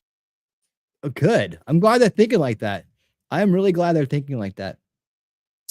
There you have it, folks. The moment common sense enters the damn building, the DNC Karens swoop in to burn the whole place down and probably guarantee another at least 4 years of total Democrat incompetence. This is my whole point when I was initially responding to Charlemagne Dagaud. He was making the suggestion that people get it and the party's moving in the right direction, but he's referring to an extreme minority and really people who don't actually control the Democrat, let's call again, this is like the theme of the night, man. Again, with the party.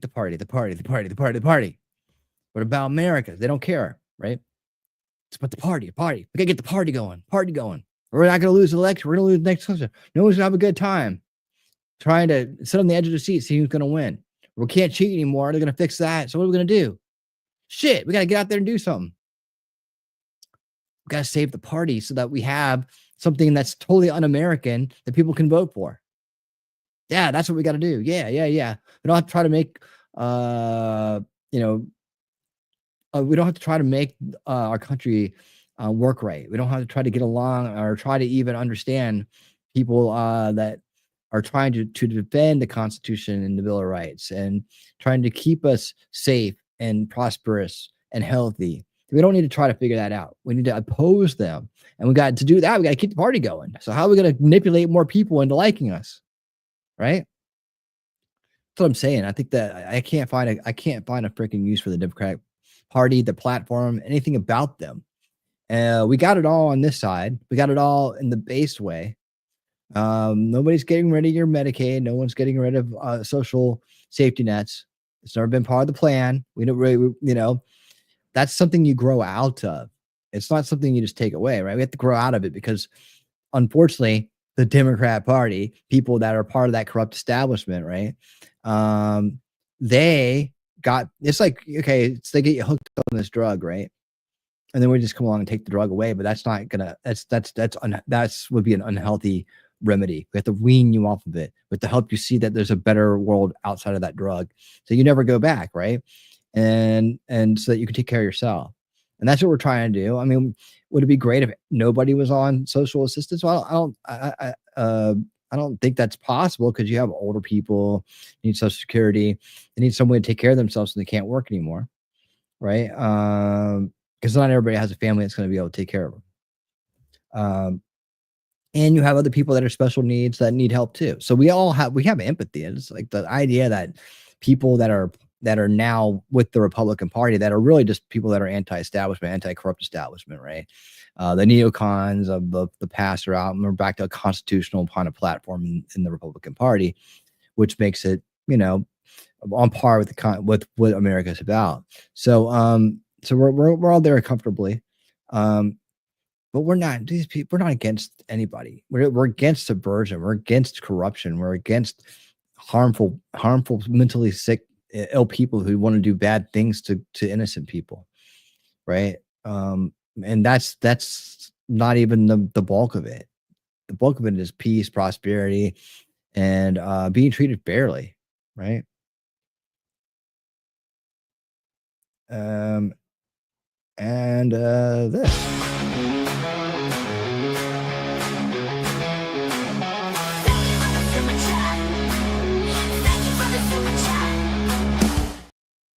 Amp33, thank you for a $10 Australian super chat. Thank you so much for the salt for the dims. Should have asked you if you wanted a nice one or not. I said we got beach scene and we got non-beach. I guess we got beach and kitty right now. So you can choose your own thank you clip from me. I need to get more. Andrea from Australia, I need to get more, but if you like cats better, here's one for you.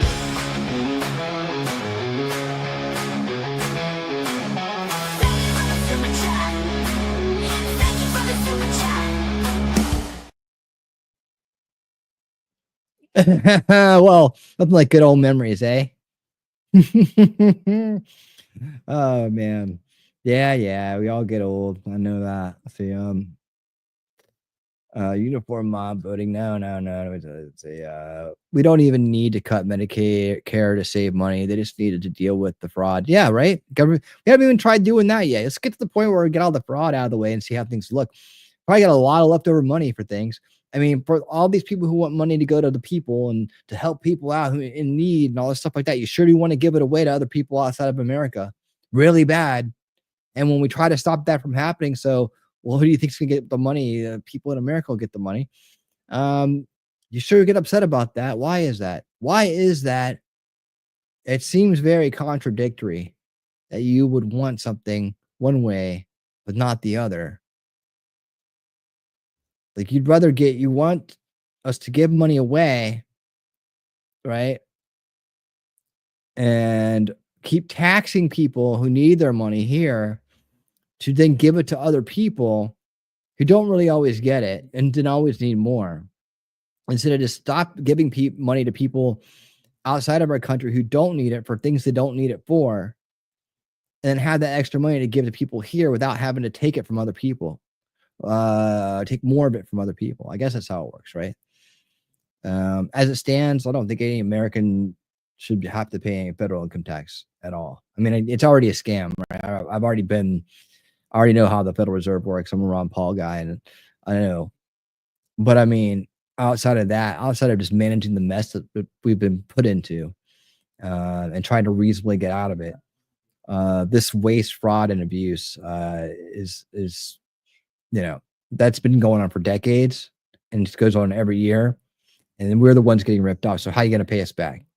We can't pay us back. We don't want a check. If you gave everybody a check for $1 million, we'd be broke, right? It wouldn't mean the $1 million wouldn't mean anything, because $1 million would be worth $1, right?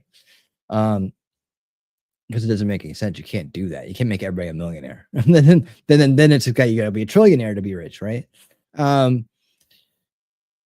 But you could erase debt and then not take any more money from people.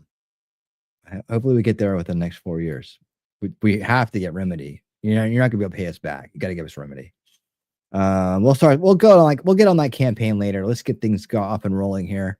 and keep this levers of going. power. You know, I think sure. we're good on this one, actually. I think I'm fine. I think I finished it up for you there, Liberal Hive Mind.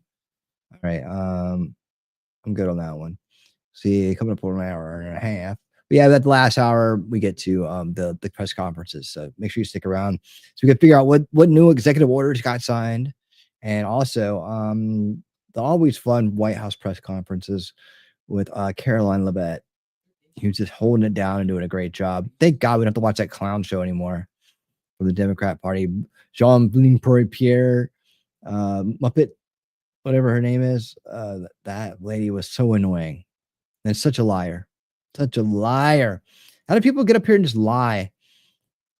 You know, how do they do that? I think there's just people that have gotten away lying their whole life, and they're just comfortable with it, and that's what they are, and that's what they turn into. I don't get away with that stuff. I've never gotten away with any of that bullshit. I was supposed to kind of keep my shit together. So I don't know. It just doesn't strike me that's a way to be. But some people they're like, yeah, I'm gonna get here and lie for 3 hours straight. How about that? Yeah, that's what I'm gonna do. I'm gonna fool people and blow smoke up their ass. And you know, that's some people actually go do that. I can't imagine. I don't even know how to wire my brain to do that to people at all. To put on a facade like that. I'd have to I don't know what I'd have to do to become that. I'd have to be like pretending I'm in a movie or something. I'm playing a character in a movie. I'd have to convince myself that that's what this is in some way, you know, maybe take a bunch of drugs. I have no idea. Somehow I'd have to convince myself that I was not who I am and I'm playing a part for a bigger reason in order to get away with doing something like that. So I don't know, maybe that's how they do it. 2 hospitals near me, one private, one public, is no longer taking births. Where are the births going? We're not accepting any more births. How's that work? How does that work? Cutting Medicare aid is dumb.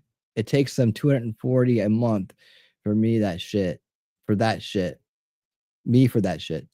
They take $240 a month for me for that shit. Yep, and all of us.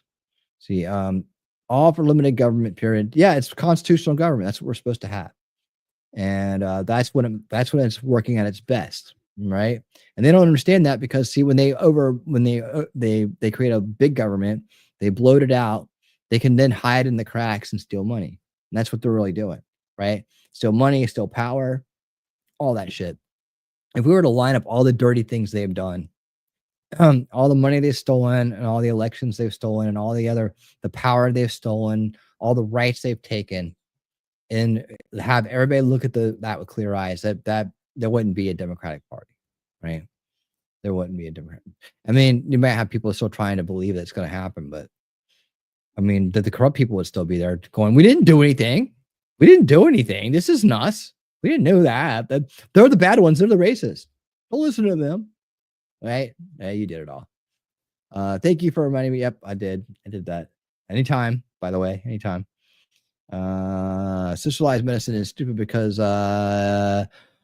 stupid and causes triaging of care just in a different way. Only metric that is better is patient satisfaction because patients think they are getting stuff for free.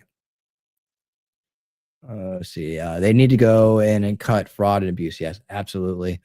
Let citizens decide where their charity goes. Force charity stuff. That's Dark Latest. We're on the same page there. I've also thought about opt-in, right? Opt-in. Like, let's say it like this, right?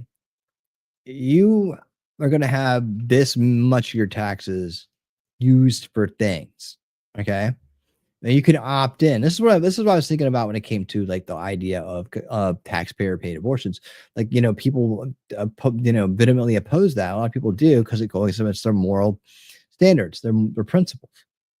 And I was thinking, well, okay, maybe we should be able to pick where our money goes, right?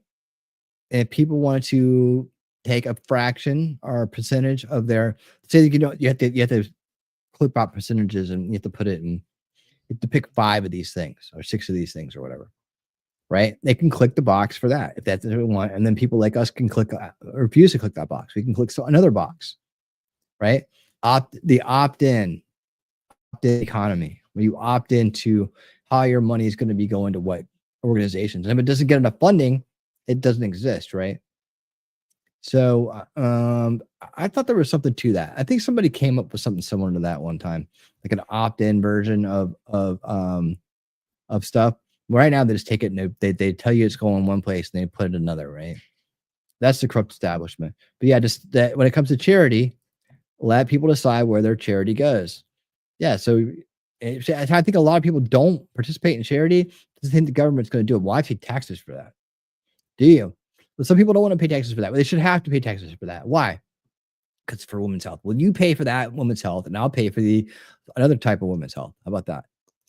You know? How about options? Options. I don't know. Isn't my wheelhouse, just an idea I came up with, but options, the opt-in economy. I tell my mom that when she trips, I told you to tuck in your socks. I told you tuck them into your socks. She immediately slaps the back of my head and sends my soul to hell. Well, interesting story.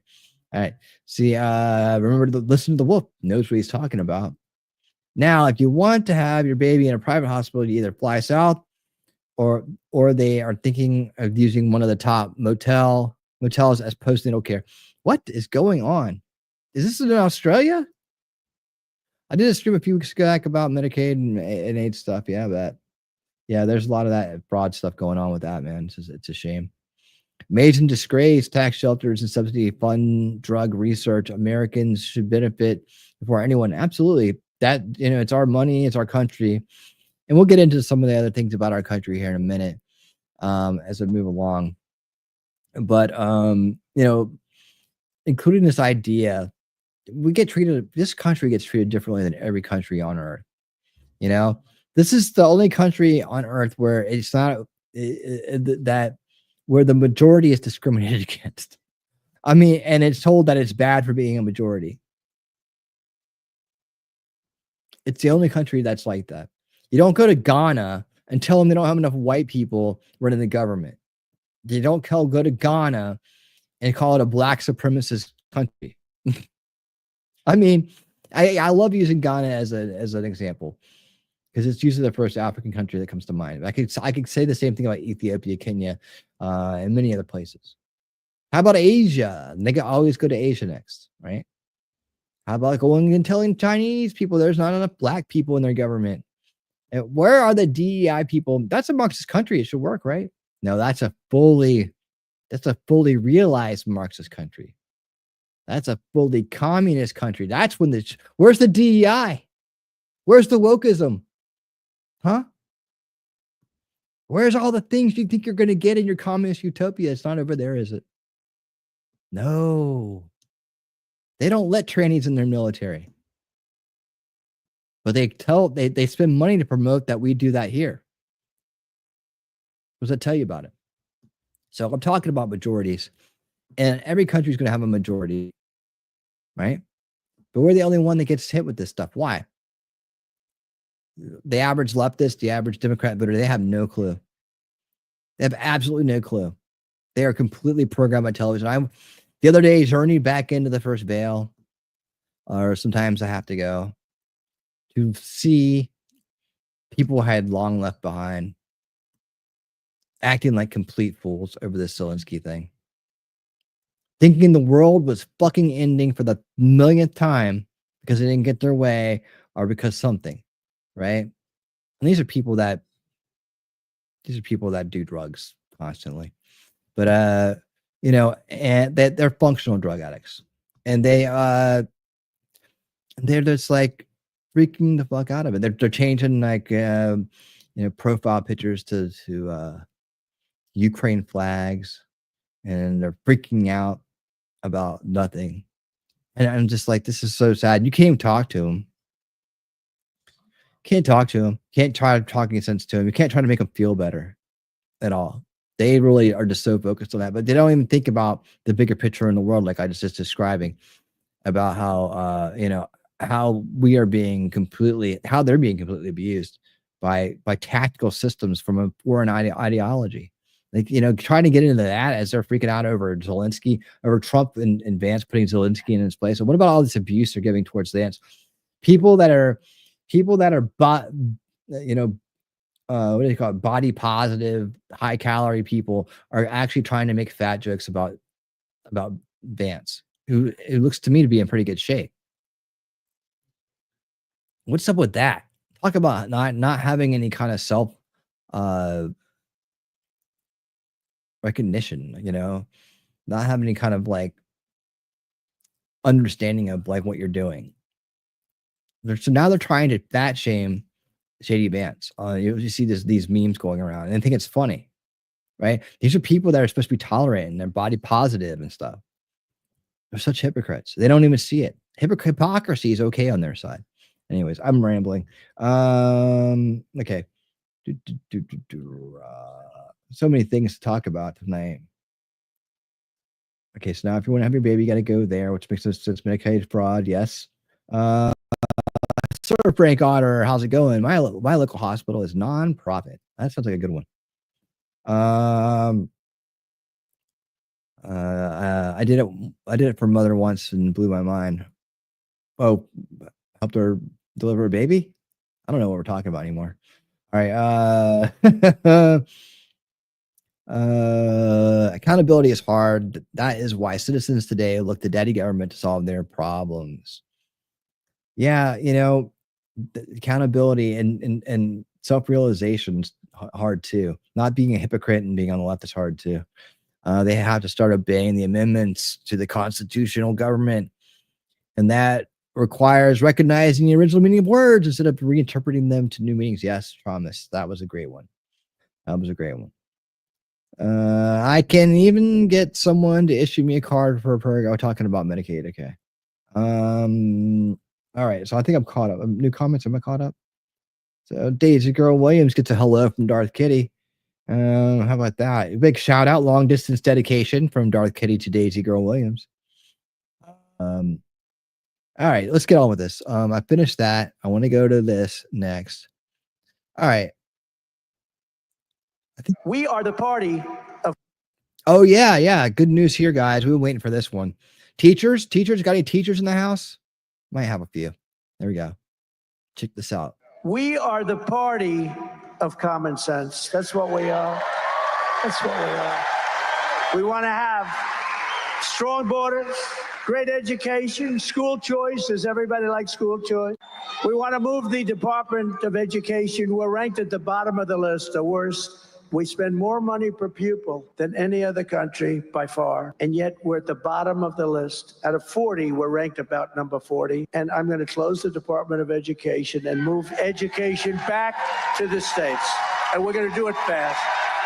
It's here. Trump has announced that today is the day he is doing the unthinkable and shocking the left all across the nation. It's just been announced that Trump is indeed signing an executive order that will officially and decisively shut down the Department of Education. What's going on? Why is he doing it? And what does it mean for the future of education in our nation? That is precisely what we're going to find out. Hey, gang, it's me, Dr. Steve, your Patriot Professor, here to celebrate with you the dawn of a new golden age that you made possible back on November the 5th. So if you want a front row seat on everything happening in this new and rising civilizationalist populist age, make sure to smack that bell and subscribe. Maybe I should be a doctor. Okay, should I just like start saying I'm a doctor? Doctor winning reality. That might up my clout. I don't know if Steve probably is a doctor, but I was just started thinking of, you know, I could just say I'm a doctor. Button. Also, as you all know, the crypto revolution is here. President Trump vows to make America the crypto capital of the world. And right now, Turley Talks Crypto provides with world has delivered cash and Americans secure. Put herself out of a job. Education, put yourself out of future. To be the education department secretary, if you're going to get rid of the education. I told Linda, I hope you do a great job and put yourself out of a job. I want her to put herself out of a job. Education department. Hardcore. So we're ranked number 40 out of 40 schools. Right? Where are you at? We're ranked number 1 in cost per pupil. So we spend more per pupil than any other country in the world. And we're ranked at the Madcore, what's up? You know Aunt 33, she's in Austria too. She says that the hospitals aren't letting people have babies there anymore, or some of them aren't. Do you know anything about that? Whenever someone brings up something from Australia, I always have to like get Madcore's take on it. Here we go. Let's go back to this real quick. the bottom of the list. We're ranked very badly. And what I want to do is let the states run schools. I believe strongly in school choice. But in addition to that, I want the states to run schools. So today is the day. The Wall Street Journal broke the story last night. In a leaked memo, it was announced that President Trump will sign today an executive order to begin dismantling the Department of Education once and for all. A draft of the executive order instructs Education Secretary Linda McMahon to, quote, take all necessary steps to facilitate the closure of the Education Department based on the maximum extent appropriate and permitted by law. Now, this is beyond huge, and it is a major blow to the leftist ecosystem in our nation. As many of you know, the Department of Education was established back in 1979 by Jimmy Carter as a gift, dare I say, as a bribe to get the support of the teachers' unions when he was being challenged by Ted Kennedy in the Democrat presidential primary that year. It was from its very inception a left-wing liberal institution. It was founded by leftists for leftists, and it has since become the single most radically left-wing department in the entire government, bar none, and that's saying something. Back in February, the Trump administration slashed nearly $900 million in Department of Education research contracts after it was discovered that tens of millions of dollars went to promote racial preferences in teacher hiring, cultural sustaining pedagogical practices like, I kid you not, ethno-mathematics to make minority students supposedly feel like they belong in the classroom, and school standards centered around critical race theory and acknowledging microaggressions throughout school culture. Again, the Department of Education is nothing more than a left-wing slush fund created by leftists for leftists. As President Trump has repeatedly underscored, the department has overseen one of the most dramatic declines in test scores and academic standards ever witnessed in our nation's history, and yet its annual budget continues to increase every single year. And this is so key to why it's Department of being abolished. Education. Ooh. The Department of Education has demonstrably done nothing, literally nothing, to improve education. Quite the contrary. The Education Department has been a net negative. It's actually contributed to the demise of educational standards. Neil McCluskey of the Cato Institute put it this way. Just think of how federal education works. The federal government takes money from taxpayers either today or in the future. They hire thousands of people to tie rules and regulations to that money, including highly controversial, what he called values-laden, in other words, radical leftist woke policies. And then it returns what's left of the federal money with the rules and regulations attached. That's hardly an efficient or pluralism-respecting way to deliver education. Not to mention that the Constitution gives the federal government no role whatsoever in education. Right. So that's the first key point here. The Department of Education has been a net negative. It's only actually contributed to our school system's demise. It's only actually made that demise worse. And yet their budget increases every single year. But there's a second component to this shutdown, and President Trump alluded to it, and that's the massive surge that we've been seeing of late with school choice initiatives throughout the country, which in many ways is rendering the Department of Education completely irrelevant. Now, as we speak, at least 50 school choice bills have been introduced in 30 states so far, designed to create or expand vouchers, tax credit scholarships, and education savings accounts, what are known as Zach, how's it ESAs, going? among other measures. To date, 10 states have proposed 5 new programs, and 10 states have expanded existing programs. All told, there are now more than 30 states, that's more than half the union, that offer school choice programs to parents and students, such that the teachers' unions are Hold on. Is anybody getting this in their state, by the way? Is anybody getting this? I haven't gotten it yet. Does this mean that I can finally start applying the distributed tax for my kid into his private school? I mean, I can finally start using that money for the good school he goes to instead of the bad school down the street. Fast becoming an endangered species. Now, this is one of the reasons why the National Education Association consistently opposes any and all school choice initiatives, because school choice challenges their monopoly over education, monopoly overseen by the Department of Education. So with the rise of school choice in more than half the nation, both the education unions and the Department of Education. If you have school choice in your state, please let me know right now. He says it's in half the nation.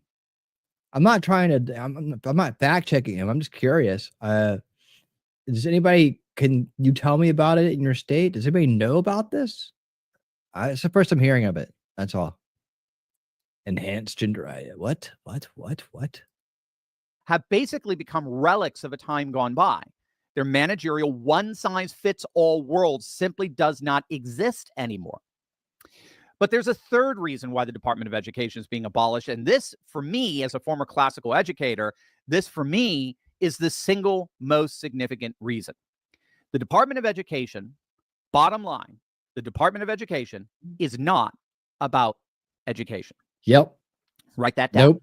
It's not. It's about The control. Department of Education, bottom line, is not about education. It's about Congratulations. That's actually what it should be called. It should be called the Department of Indoctrination. And I mean that quite literally.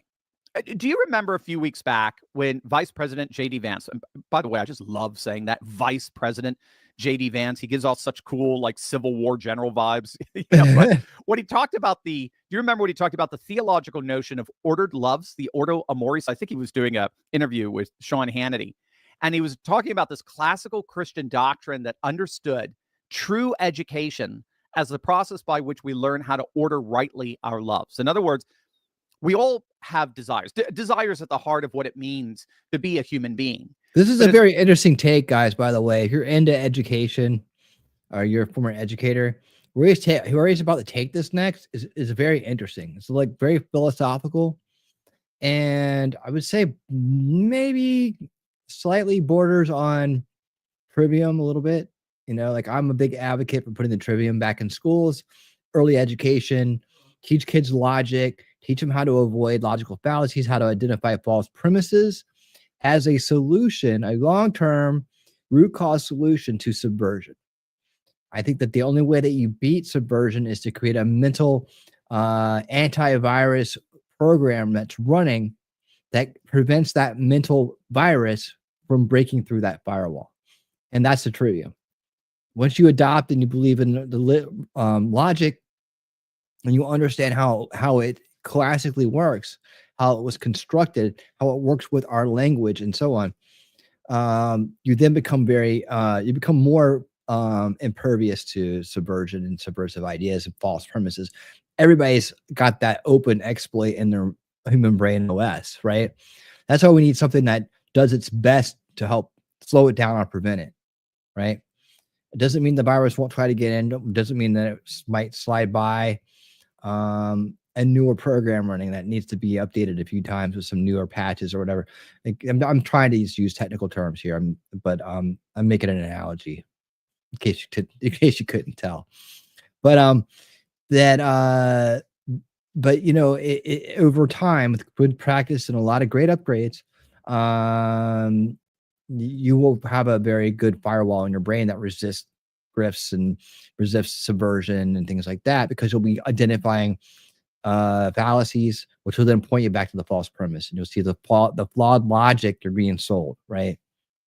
That's what it is. Something that sometimes takes more evidence, more whatever, to understand it, but for the most part, a generation of kids with this ability, this capability, this superpower, this mental superpower, would inevitably reduce the number of people that become subverted and end up being, you know, some Democrat useful idiot out there with blue hair and a pierced face, you know, shouting for communism, right?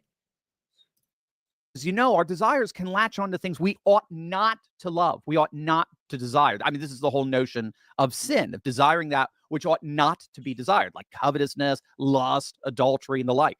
And so from a classical perspective, virtue was actually defined as rightly ordering our loves. Virtue was defined. The essence of virtue was learning to rightly order our loves, right? Learning to love what's truly lovely, desire what's truly desirable, and hence experience our highest human flourishing. That is fundamentally what virtue is. And so an educated person, classically speaking, was a virtuous person. A person who's trained to order their loves rightly. This is what education actually means. The word educare means to lead, that we get the word duke. It's derived from the same word for duke. It means to lead. It means to guide our loves to love rightly. But the key here is that education, historically speaking, wasn't just about information acquisition. It wasn't just about being able to take an SAT test and pass it with a high score. Education was about being led in such a way so that your character was formed. That's education was fundamentally formation. forming the character of students to love what's truly lovely, desire what's truly desirable, and hence experience their ultimate human flourishing. This is precisely the kind of education that all of our founding fathers received. Education in the West for over 2,000 years centered on cultivating wisdom and virtue in the student. The student was expected to acquire wisdom, which understood the world in a manner in which God created it, nature and nature's God, as the founding fathers would put it. And then secondly, the student had to learn to align their affections, their loves, with that divine order, which meant acquiring virtue. So wisdom and virtue were the two essential elements of what it meant to be truly human in the Western world for over 2,000 years. And that is what gave us Western civilization as we know it. So education was not simply about acquiring facts and information. It wasn't that sterile. It was fundamentally about formation. An educated person was considered a virtuous person. This is why the classical liberal arts were at the center of education. Through classical liberal arts. That's the trivium. See? Reading the great books and appreciating great music and art and architecture and poetry and drama and the like, we learn what it means to be truly human. We learn about the story that we're all participating in. What happened with the Department of Education is that it substituted this classical vision of education with far left liberationist ideology. It basically switched out education with indoctrination, where indoctrination. Look at that. See, he just said it. Like, we're all on the same page here. Once you look, guys, once you get to the root, you understand the root cause issue, you can see it everywhere. That's the, and if you need help getting there, or if you haven't quite seen all the material that leads somebody to that place, you're kind of like, well, I hear this term cultural Marxism, but I don't know what it means. Or okay, what is it really? I don't see, like, socialists trying to, it's like sometimes there's some blockage there, right? Some kind of like maybe leftover slough offs that people from the other side have given you in the past. Two things you can do to ramp up at light speed to the understanding of cultural Marxism as a root cause issue for most of the world's problems. I mean, a lot of them. Is one, watch the Yuri Bezmenov content, right? Ideological subversion, how to psychological warfare, how to brainwash a nation. These are all titles by which you can find this content. I have a playlist for this content, and I also have a stream that I did where I go over this playlist on this particular topic. This is the real red pill. All right. If you have never seen, if you've never seen the Yuri content and you're in the chat right now, just let me know. I'm just curious how many people have not still seen it. All right. The next step past the Yuri, the advanced class, right?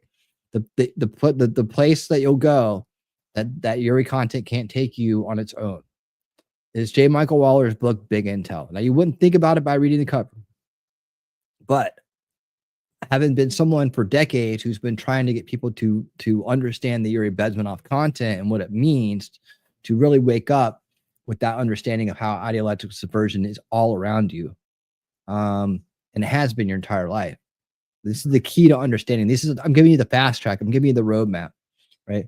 But the enhancement, right? The full picture, the history, everything about it is in that book, Big Intel by J. Michael Waller.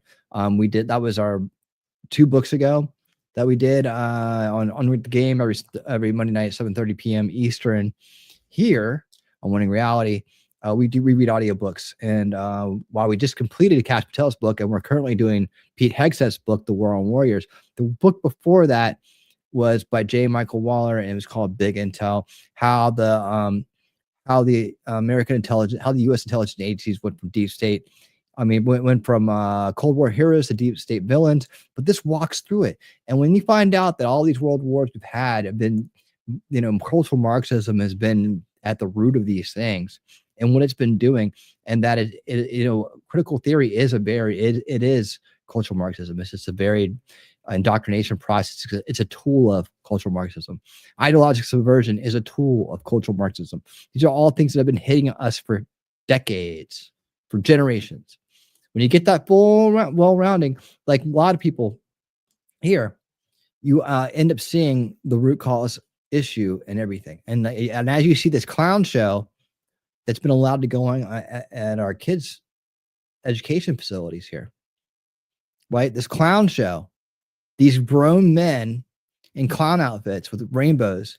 This is an indoctrination process. Stop thinking it's what they told you it was. Look at it with clear eyes.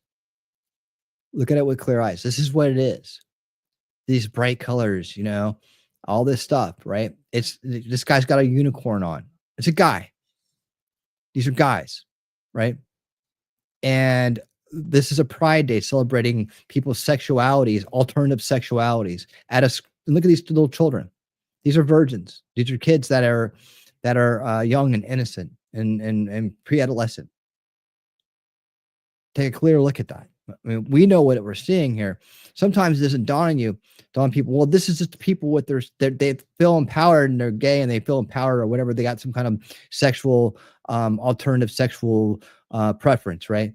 And they feel empowered because this movement's giving them power, and that's how they've risen up. No, what you're seeing here is useful idiots of cultural Marxism indoctrinating and grooming the next generation, corrupting them, damaging them, so they can then go on and be demoralized. These are agents of demoralization, hiding behind this rainbow shield, right? Hiding behind the idea that people should be allowed to live and do what they want to do, the way they want to do it, hiding behind this idea so that they can get over and get your kids into this building where you don't have access to them and they do. And then they can work on their heads with psychological tactics. This is subversion. It's indoctrination. But I'm putting this out because once you start seeing the world through these eyes, clear eyes that understand root cause issues, you see this thing clearly. For some people, it's just an image of, two teachers celebrating Pride, right? As kids walk through a school. I see an indoctrination process with two culturally Marxist, useful idiots that are doing the dirty work of a very evil idea. Frames of reference replaced the distinctively classical and Christian vision of ordo amoris, the ordering of our loves. And as a result, rather than cultivate the students' affections, woke education making them do this. Look at this. This nothing gets me. You guys want to. This makes you want to fight, doesn't it? It makes you want to fight. Hold on. Let's see. Whoa. Let's see. Let me just say we've got a lot of good conversations going on so far. I feel as lost as Shelly in the chat right now. How far behind am I? See, I'm only 5 hours behind. I'm just kidding. I'm just joking. Right. I'm actually really am lost though. Now I'm really just feeling empathy. That's what it is. There's Zach saying he's fragile. Enhanced junior. Okay, so now I went back too far. How does she do it? How does she manage it? She's just amazing. See, I have a girlfriend that just doesn't seem to understand I'm on YouTube at this hour. Calls me in the morning, not after 5. They call me in the morning, not after 5. Get it straight. I went to school in the 70s, 80s. Yeah, that's right. It's alien. It is weird. They changed it. They subverted it. My 7th grade science teacher was a lesbian. We knew without her ever telling us. Yeah, I mean, why get involved with that stuff? I don't remember any teacher ever trying to preach a lifestyle or sexuality to me. But this emboldened attitude comes through the ones that have graduated with critical theory, critical gender theory, all this stuff, and now they were indoctrinated to themselves, right? So now they go off and they think this is the thing to do. It's the thing you do, right? And they get more enablement from other people that are pushing them to do it. Like this weirdo here waving a flag around with this shirt on, right? He look at this guy. Would you trust this guy alone with your kids? Hell no. Came and get jeans that fit him. And you have this other. This is the whole thing. The whole walk into school, man. Cultivate. Look at this. Everything's about Again, it. right. Look at this guy. Write that down. Oh, come on in the closet with me. Instead of cultivate. Let's see. Oh shit. I don't think I have winning. What does that mean? Did I miss something? Let's see. Oh, okay. Yeah. Gotcha. Delayed chat school choice is a thing here, but capture dependent on the district.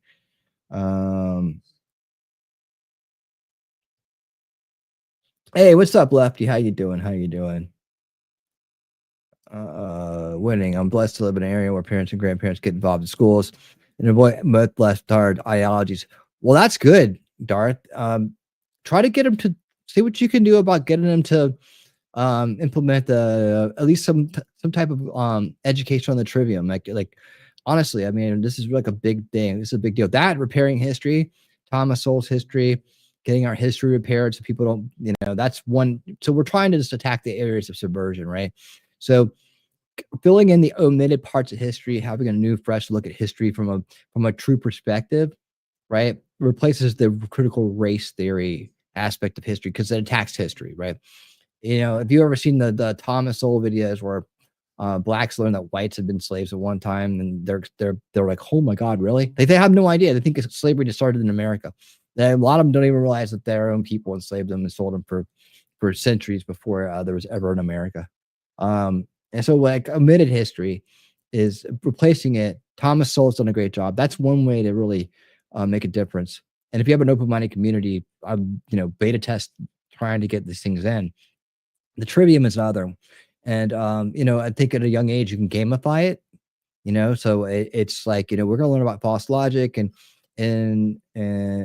fallacies and how to find them in language so people can't take advantage of us. I mean, you put it at the right level with children and it becomes a lifetime skill. And then the people that are trying to subvert them or groom them or grift them have a very hard time doing it because they're like, oh, that's this fallacy. See, the people that do that stuff, they don't even realize they're using fallacies half the time. When a kid can call you out on your lack of logic, oh boy, you're in trouble. You're in trouble. So yeah, that'd be great if you have that kind of community and you're not involved, or if you are involved or know people that are involved, shoot these ideas at them and say, this is the way that we stop this on a generational basis, because it is generational warfare. It is. Where are we out of time? Okay, I got to get started on the other stuff here soon. Okay. Have you guys have great stuff to say. Thank you so much. Thank you for dropping the playlists. There you go. I never did see if is that what Darts was telling me, that you don't think you've seen the Yuri stuff? Oh, you're in for a treat. If that's the case. Yeah. See? Thomas Sowell, yeah. But see, we need to get that into schools. And we need to bless the next generations with this knowledge so they can be protected. They can't be subverted. That's the key. That's how we undo this whole mess we're in right now. People may have ideas. We're going to defund this and do that. They'll just come back. They always come back. They do. They'll find another way in. We have to attack the root cause issue. The root cause issues are on the table. We know what they are. So now we create root cause solutions to resolve the issues permanently, not treat symptoms, not kick it down the road, right? Not a little temporary stay. I'm talking about real, lasting, generational solutions. That's what it takes. All right. Let me I think we're wrapped up here. Let me just wrap this guy up here. Affections. Woke education sought to cultivate activists. Woke activists who would perpetuate and defend left-wing sentiments and goals. And so the fundamental reason why education has been failing in our nation is actually quite simple. It's precisely because the Department of Education has relinquished education for left-wing indoctrination. I mean, it makes total sense, doesn't it? If your goal is no longer to educate, but to indoctrinate, well, then inevitably what's going to happen to your educational standards? They're going to collapse. Mm-hmm. And that's exactly what's happening. I agree. And so good riddance to the Department of Education. I hope today's executive order drives a stake through its heart, guaranteeing that it will never, ever raise its ugly head again. Hell yeah. Hell yeah. Hell yeah. Hell yeah. All right. I've been a little bit ranty tonight, but that's where you guys tune in, right? They ain't just to watch videos with me, is it? Let's see. I will. That's going to take me on a whole nother bent there. Let me take a look at something real quick. If I play that video, boy, 6-minute video. Let's see. I'll save that for tomorrow night, so I'll have something to rant about then. Let's see. And I'm gonna pull this up here. Yeah. All right. Let's take a look at this. Something we haven't looked at in a long time. I promise we'd come back to it. Hold on. 1, 2, 30. Oh man. All right. I'm gonna save that one for tomorrow night too. All right. That's the way we're gonna do it. But man, if I don't get started here soon on these, I'm gonna be running over the wolf's bedtime. I see. Which will be, we can go a couple minutes over. We're probably going to go over a little bit. Sorry, but it's okay. By the time we get to the end of the press conferences, usually people are like, "Oh, I've had enough." Maybe I could save one to tomorrow night too. I'll figure it out in a second. All right, let's do this last one because this is something interesting we haven't talked about in a while. July 13th, the day that crooks tried to assassinate Trump. I'm interested in this. I haven't watched the whole thing. Was Thomas Crooks the would-be assassin of Donald Trump? We're investigators here too, so we have to like explore this theory and see what it's all about. Trump part of a larger criminal network? There were others in helping, assisting Thomas. And does one private Look, just because I'm playing this doesn't mean I believe it. All right, I'm listening. We're investigating. Put our investigators' hats on. Let's go. investigators' claim of an electronic device still pinging at his old high school have any merit or implications? Plus, those close to Crooks say public narratives about him are all lies. It still baffles me now. My findings in Joey Western Strong. Pennsylvania almost 8 months later, right now. You're going to bed now? On July 13th, 2024. Hold on. You don't see the video? Is Wolf from behind? Make sure you're up to date, Wolf. Are you going to bed already? What time is it? It's only 9:43, dude. Or a seemingly mild-mannered college kid almost altered the course of human history when he shot Donald Trump at a rally in Butler, Pennsylvania. But to friends, neighbors, former teachers, and investigators, why Thomas Crooks did what he did is just as much of a mystery now as it was back then.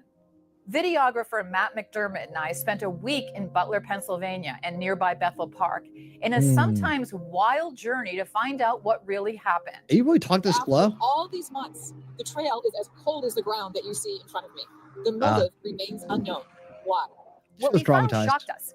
Even though Thomas Crooks killed one rallygoer, Corey Comparator, and seriously injured two others while grazing Trump's right ear, there's a lot of sympathy for him in his hometown of Bethel Park. Several people told us they don't think Crooks acted alone and that he might have been a patsy. Some also accused Biden's FBI of suppressing some information, like why Crooks' body was cremated so quickly and what his overseas encrypted accounts revealed. Private investigator Doug Hagmans had a team of 7 working on this mystery after being hired by a secret client shortly after the event. He says his team used a technique called geofencing. Hagman told me they located 8 or 9 devices. Is this going to be a rehash grift? This better not be. Probably cell phones that belonged to other people, but were pinpointed to being with Crooks at his home, at his old high school, at his gun club, and even at the rally. Hagman said he doesn't believe Crooks acted alone and that he was part of a criminal network that's still out there and still wants to kill President Trump. Yeah, Oh, wow. I'm gonna say that. All right, hold on. Okay. 20. All right, let's do this.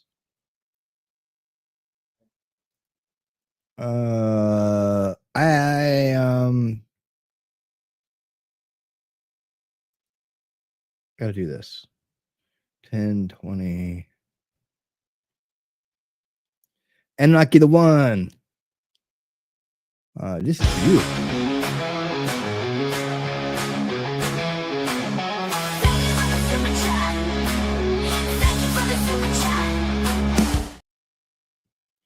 And lucky the one. How you doing? Sorry, I'm just getting to these. I just heard about them, and I was over here on the other side.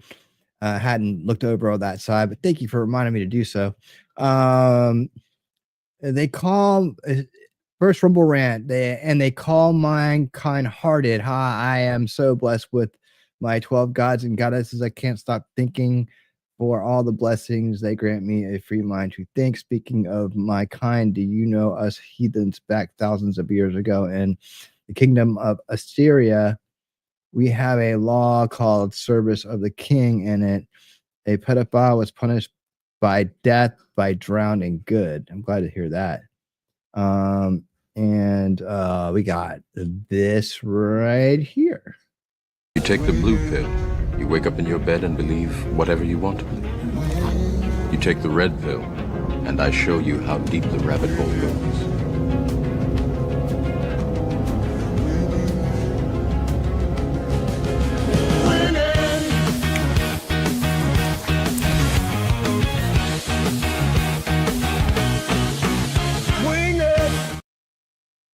All right. Thank you for your 5 gifted memberships over on the Rumble side. Thanks for being an awesome supporter over there. And I don't know who got one. Who got one of these awesome gifted? Did anybody get one? Who got one of these gifted memberships over here? Hey guys, if you guys see it, I guess I'll see it pop up if someone gets one. Let's see. Oh wait, Rumble takes forever to give them out. Okay, so cool. Thank you for the Rumble rants, and thank you for the gifted memberships, and Aki the one, and congrats on all the blessings, man. All right. Okay, so this thing, I don't know. I don't know what I'm feeling about this video so far. Maybe I should have watched it first. I feel like it's a bunch of speculation and bullshit that I don't want to waste your time with. I know his parents still haven't said anything. I'm interested in what his friends say. I don't really need to hear all the drama, but we'll get through it. Let's go. I think there is sufficient evidence to support the conclusion that there were others in helping, assisting Thomas Matthew Crooks, based on the presence of electronic devices at his home as well as at the Butler Fairgrounds. But to all his neighbors, Thomas Crooks seemed like a regular teenager. I mean, he seemed like a normal kid. He seemed nice enough. He'd wave and smile, you know, every day, you know, walking around. So it's not like he was like a shut-in or anything like that, you know. Seemed like a very normal teenager. Everyone we spoke to pushed back on the narrative at the time that painted Crooks as a Columbine-type loner who wore camo to school, was bullied, and even supposedly threatened to shoot up his school once. They told us that was all false. Crooks's former guidance counselor, Jim Knapp, knew Crooks and his parents and older sister since he was in 9th grade. Do you remember where you were when you heard the news Sure did. that Thomas Crooks had tried to kill the person to become the president of the United States? Sure did. It was like, are you kidding me? I said, this kid, I would have never, ever thought would have attempted this, or never would have done this. Crooks's former computer technology teacher, Xavier Harmon, was one of many who told us Crooks was not only a very gifted student, but a nice kid. Harmon said he called Crooks, quote, his little buddy. I didn't believe it. I know the individual I taught, and this individual, this picture there. Mind control is real. Somebody who was a total 180 of who he was in my classroom. His Bethel Park High School friend said you could never really know anyone, but still said he was shocked at learning what his old economics classmate did. This kid that I played football with, like, sent me a message. He was like, do you know Matthew Crooks? And I was like, no. He was like, oh, wait, Thomas Matthew Crooks, you graduated with him, right? I was like, yeah, what about him? And he was like, that's who tried to assassinate Trump. I was like, get the heck out of here, dude. It still baffles me now. He went to the gun range 43 times in the year prior to shooting Donald Trump. 43 times to the Clairton range. Did he ever talk about that kind of hobby before shooting? No, I would have never taken Tom for a gun person. To be honest, he seems more of like the hang out and play video games type of person. But those were the people who spoke to us. Many did not. Thomas's parents still live in a very small ranch home in Bethel Park, but have never given interviews. I'm standing right in front of the Crooks home where Thomas Crooks grew up. His parents, Matthew and Mary, are inside now. They were inside yesterday. Apparently, they never come out of their house except at 3 a.m. to go get the groceries. This, according to a number of neighbors. That's odd. They still haven't said anything yet. Crooks's older sister, Katie, lives in an apartment complex nearby, but good luck getting to her. Behind me is the apartment building where Katie Crooks, Thomas Crooks' only sibling, lives. She's about 23 years old. She works as a janitor nearby. And when we went to see if we could talk to her, we were met by two men in her apartment building complex that came to the door and told us in no uncertain terms that we had to go. They were polite, but they said, and I quote, "This story is dead, and you need to know that." We also visited the gun club where Crooks practiced an astonishing 43 times between August 2023 and the Trump rally in July 2024. We are right now rolling up to the Clairton gun range. This is a gun club and a shooting range about half an hour from Thomas Crooks' house. And he went once in May, 2 months before the attempted assassination of President Trump. And the day after, oddly enough, there were officers, agents from the Department of Homeland Security that were here shooting as well. That again is just trying to make that connection is a really irresponsible thing to do. Louisiana Congressman Clay Higgins told us, however, that he's pretty sure Crooks acted alone. He investigated the incident for months as part of a bipartisan congressional committee. On the day of, absolutely.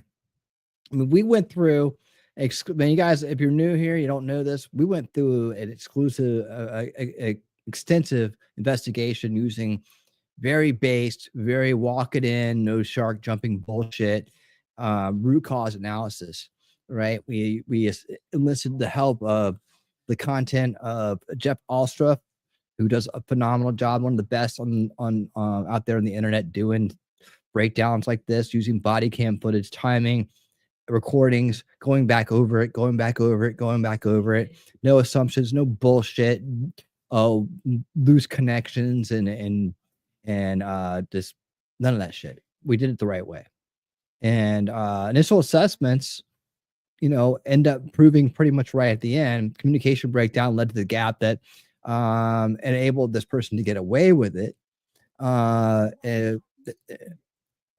But anyways, so on the day of, no question about it, he was by himself. People started saying, "Oh, there's someone in the water tower." We saw the video cam, we saw the body cam footage of the water tower, and nobody there. All right. We checked off every box and we did a thorough investigation. It's all together. I don't know if I made a playlist out of it or not. I probably should have. Maybe I will one day. But anyways, yeah, so no doubt. Now, what pulled him in this direction? Well, I mean, political postings and things like that were more leaning towards a perhaps a more anarchist kind of stance. I don't even say that. I don't even want to say that. I would just say that he wasn't a fan of either side, but leaned more toward, was definitely more of a establishment person, right? Well, it was definitely, people would say, oh, he was a registered Republican. No, actually, he was a donating Democrat. So, I mean, however you want to put it, he had changed by the time he pulled that trigger. And obviously, if he's targeting someone he doesn't like, right? But he admitted to me that he still hasn't found a motive. Higgins hopes the new FBI director, Kash Patel, will help him find out more about Crooks in the coming months. But the people researchers said they don't believe the mystery of why Thomas Crooks did what he did will ever be solved. Why did he do it? I thought I said why I thought, and I really to this day believe it. Even, you know, from time he left high school to 2 years later, something happened to that young man during that time frame. And I'm a firm believer, and as we talked earlier, about my current job in religion, I believe evil is in the world. The devil has hit the world. It has always been in the world. But I think the devil really inflicted him, caused him to snap, and that's why he did it. His teacher. I mean, dude, narrative-based mind control. He wasn't an outside the box thinker in terms of politics. He was very new at it, very much, and he's right in that age of college indoctrination, influences. No telling who he had met and who got in his head, who turned him on to some bad information. And 1, 2, 3, he decided it was up to him, right? Teacher Xavier Harmon wants to remember his old student, not the scary young man he read about in the media after the shooting. I just want everybody to understand who Thomas really was and the individual that I do. You know, the monster that's being created isn't the individual that sat down for 2 years in my classroom. So I'm going to focus in my heart and my mind to always remember that young man and not who was created. Yeah. And that is the tragedy of these situations. Whoa, I'm way over here. That's the tragedy of these situations, is that so often when they happen, like the Georgia shooter kid and others, when it's a kid involved, a young person involved, so often people get to, and there's a lot of them out there, even on our side, Jeremy Quartering, yeah, he gets vicious. Oh my God, blah blah. You know, I like Jeremy, but I'm giving him a hard time because he was awful on this topic. You know, and they don't stop and think about, well, that was an innocent kid just a few years ago. What corrupted him? That's what we have to get to. Well, he should be hung and dried. And man, you know, yeah, what's done is done. It sucks. It does suck. But if we don't want more of him, we better figure out what happens to these sweet little innocent kids that turn them into monsters, right? I mean, that's the way that we get some kind of justice out of this, because he's gone and what's done is done. And luckily that bullet missed by a fraction. And we are so lucky today that happened. And every day, don't you realize it? But I mean, getting mad and getting venomous and you know, going after parents and going after people like that at a mentally ill, disturbed person in this world where he's getting hit with everything in the freaking world, left and right. People, like I said, it's a thing where they hit everybody, and then whoever snaps is their useful idiot, right? They don't need to go pick somebody. They don't need to handle them. They're like, we picked him out. We met him in a gun range. We gave it, you know, they have to create people. People create themselves these days with the mass influx of subversion and radicalization that's happening. And if you're under the right conditions, it may make you snap, especially if you're not free and clear. Your mind isn't free and clear. That's why it's so important to guard the youngest generation against this shit. Like I've been talking about all night. That's why it's so important to do that, because without that, look at this, watch. Whoop, without that, you can have more Thomas Crooks in the world, and that would be sad, because it's not just one person affected by it. So many people are affected by it, you know, and it's sad that so many people will remember a different person, remember a kinder person, remember who he really was, not what he became in a matter of a couple of years. And a lot of these rogue shooters and things like that, they turned coat within a couple of years, within a year or two. Robert Cremo, the one kid, that he was fine, and within a year and a half, he was you know, taking people out of the parade, right? That's sad. This is really sad. All right, let's move on with it, guys. Let's move on with it. I wasn't impressed by that story. Sorry if I wasted your time on that one, but we'll get back to it right now. It's time for Press conferences. All right. So we're going to start with the White House presser. It's and then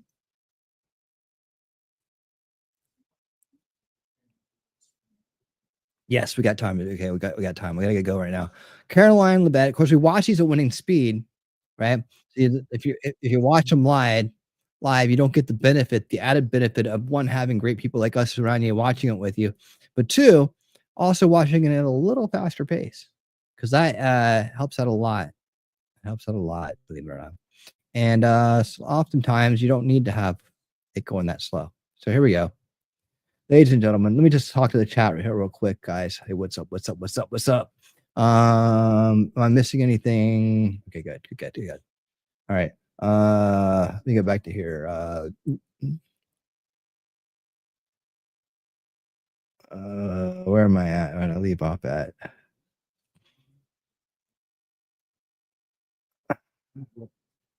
Gifting, okay, there. Fire Sue. I'm just making sure I didn't miss anything coming for me.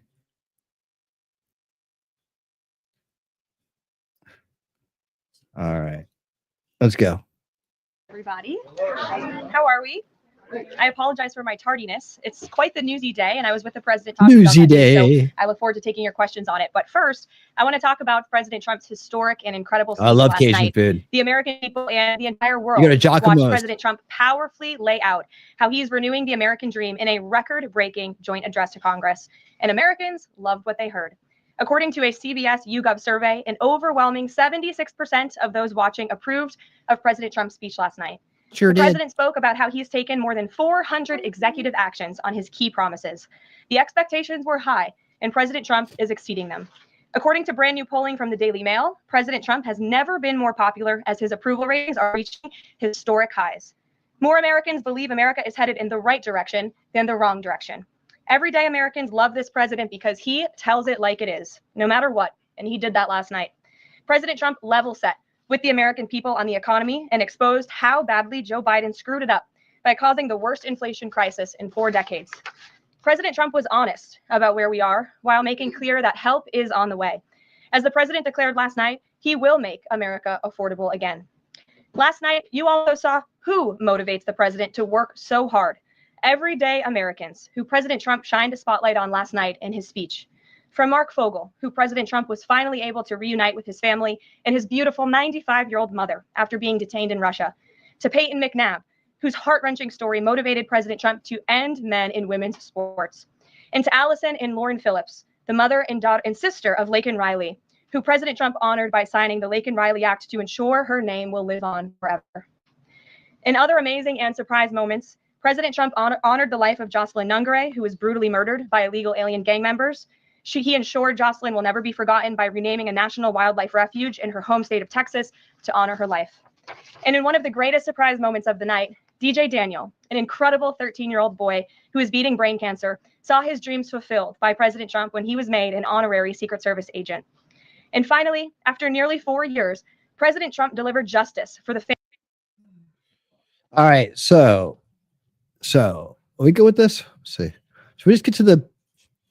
I feel like she's just recapping things we already know. Into an attack on the president over January 6th. And CNN's first chyron out of the speech called it divisive. President Trump wasn't divisive. The Democrats were.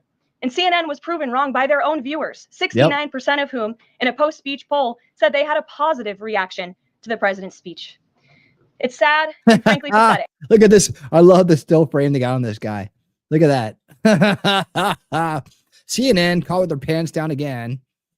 Yeah. Is this the guy who masturbated on the Zoom call? I think it was. That Democrats and liberals in the legacy media continue to allow their hatred for the president to override their love for our country. But nevertheless, the president will continue to unify this nation through policies that are grounded in common sense and that uplift all Americans. We have an individual in our new media seat today, Mary Margaret Olahan, who is the Daily Wire's first ever White House correspondent. Congratulations, Mary Margaret.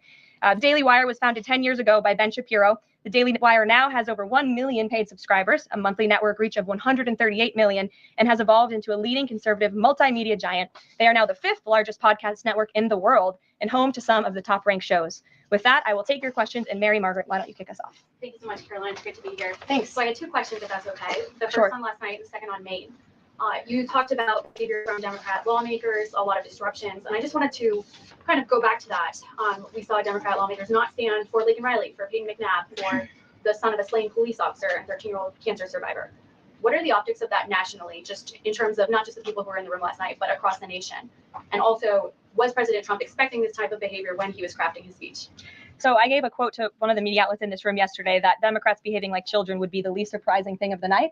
And unfortunately, that quote did turn out to be true. I think the president and everyone, frankly, was surprised by the Democrats refusing to stand for not the president's policies, because frankly, we expected that, but for the everyday Americans who President Trump was shining a light on their stories. Mark Fogel, for instance, an American school teacher who was detained by the Russians, President Trump freed him. If Joe Biden had done that, they all would have been on their feet. But because of it came from President Trump, they weren't. So we think it's very sad, but we're very proud of the president today. And the American people are the people that this president cares about most, and the reviews are in, and everybody loved his speech. Thank you. And then on Maine, we know that the governor of Maine has really pushed back against the president's executive order saying that boys should not be in girls' sports.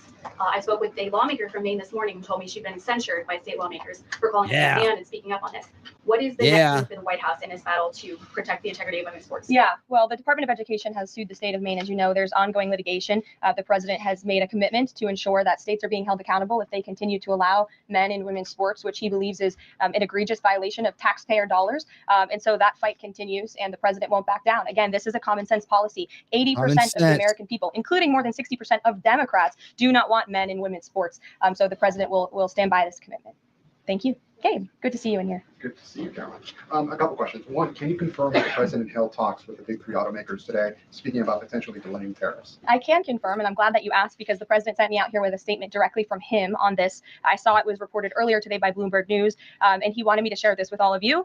We spoke with the big 3 auto dealers. We are going to give a 1-month exemption on any autos coming through USMCA.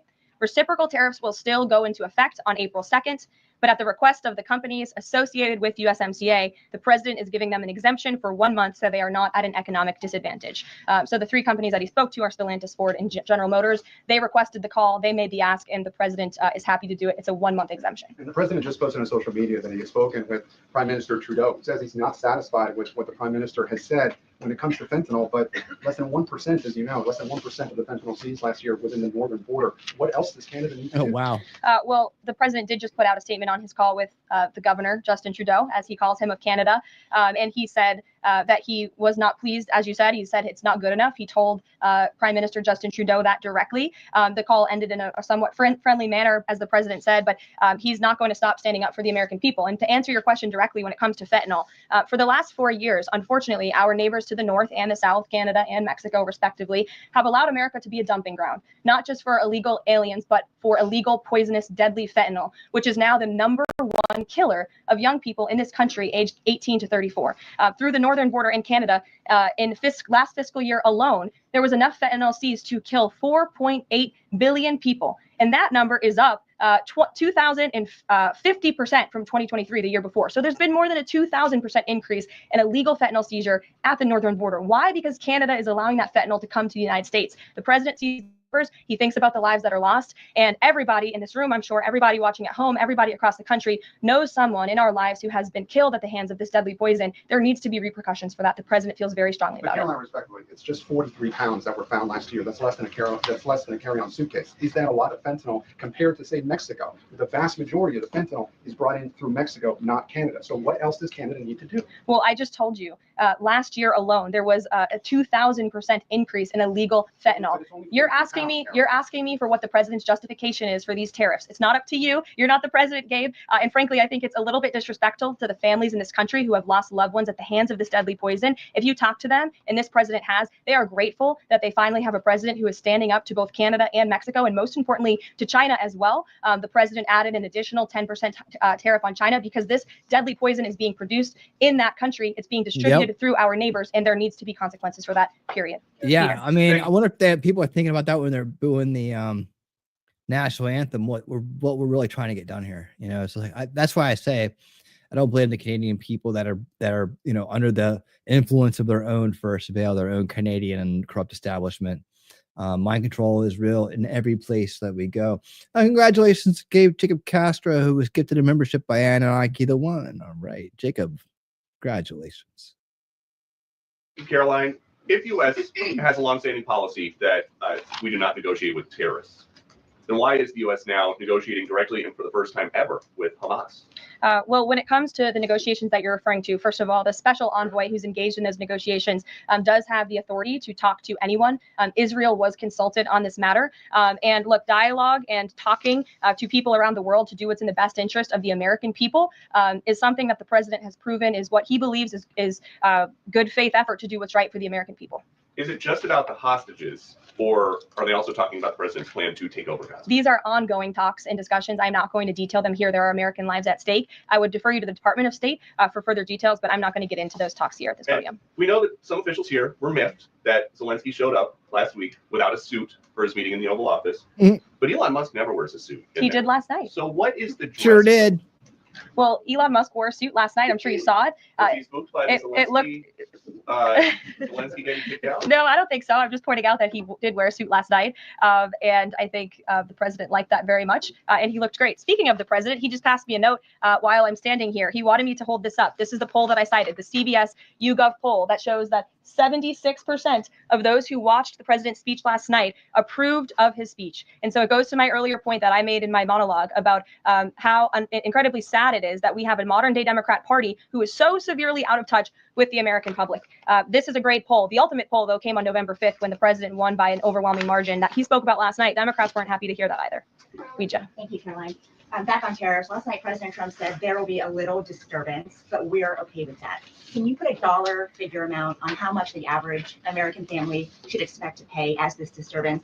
And why should Americans be okay with that when so many are already struggling to pay the bills? Well, first of all, last night, the president told the truth. And he was realistic and he level set with the American people. And I think, frankly, it's very refreshing. And everybody in this room should be very grateful that we have a president who tells the truth about the reality of the economic situation that we are in, unlike the previous president who lied to everybody's faces, saying inflation was transitory, saying it was under control, saying that the border was secure when none of that was true. So the president is being frank and honest. And the American people elected this president to have monumental reform and change, including rebuilding our manufacturing base in this country, standing up to foreign nations who have been ripping off our country for decades. And that requires a little bit of disruption. That requires a lot of effort and work that this president is focused on doing.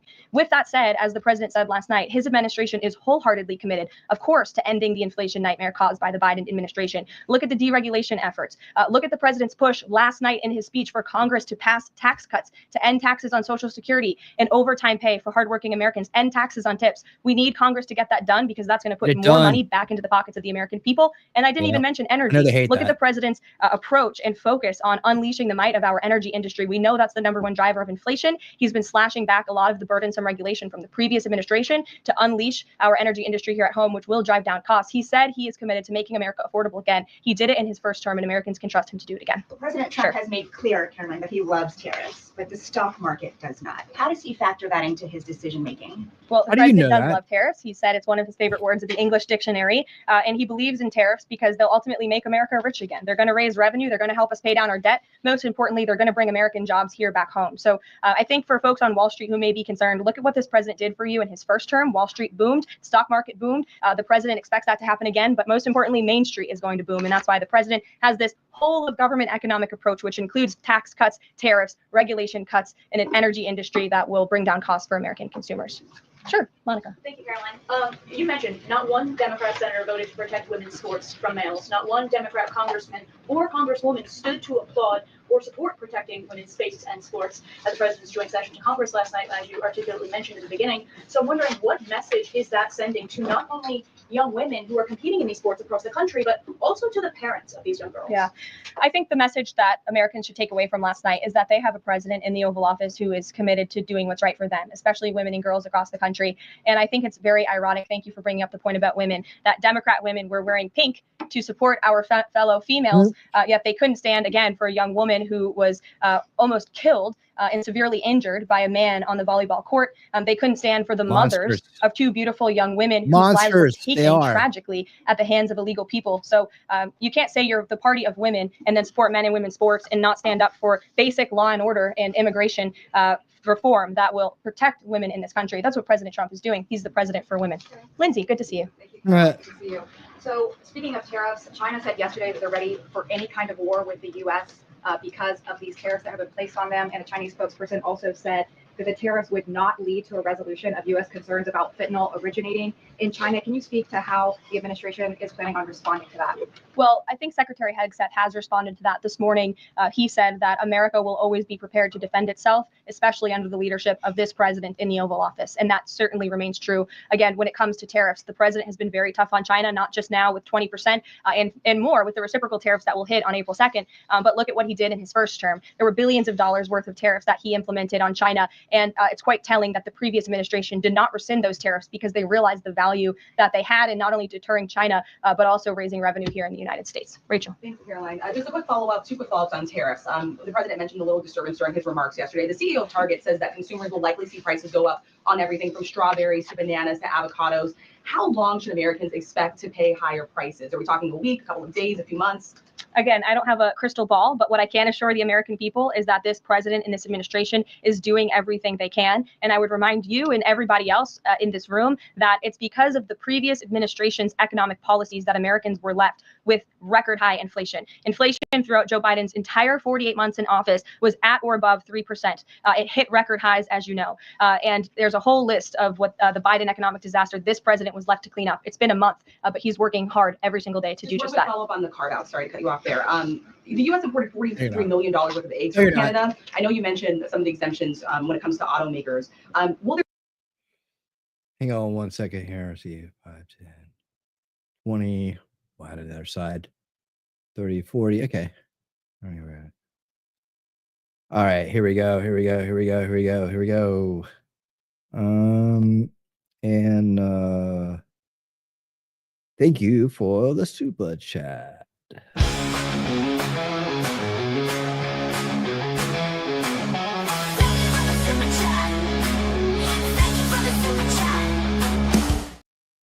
Amazing Disgrace, thank you for Foundation for the Goal. Appreciate that. I appreciate your help. Thank you guys so much. Vampire Biddles, what's going on? How you doing, man? Good to see you. All right, rock and roll. there be any other carve outs, including for eggs? We know prices are soaring for Americans. The president is open to hearing about additional exemptions. He always has open dialogue, and he'll always do, what's right, what he believes is right for the American people. But again, as for the egg crisis in this country, the president is wholeheartedly committed to ensuring we're increasing our egg supply, and we're also bringing down costs. And Secretary Rollins has been all over this issue. She comes from an agricultural background and family. That's why she's leading that very important department. She wrote an amazing op-ed in the Wall Street Journal. She's been all over the media talking about her plan. She has a real plan. Oh, the yeah, president endorses it. And he even, gave her an off-the-prompter shout-out last night to say, Brooke, I'm counting on you. It's an important issue. And this White House is working with Secretary of Agriculture every single day to address this issue. Sure. Jordan. Thanks, Caroline. So what does it say that the Democrats, while they couldn't stand for Americans or stand for victims, they stood for war and clapped for war and clapped for 5 more years of war? Yep. Yeah, the president addressed that last night, I think, when he called out Senator Elizabeth Warren and said that, again, as I said in my opening speech, very telling that the Democrats refused to clap for American people and American interests and American priorities, but they did clap for the country of Ukraine, which, by the way, the president's working very hard to end that war. So Democrats should be applauding him for actually doing something about it. Follow up on that if I can. You've spoken recently about how what happened in the Oval Office last week gave Americans an inside look into behind-the-scenes discussions with Zelensky.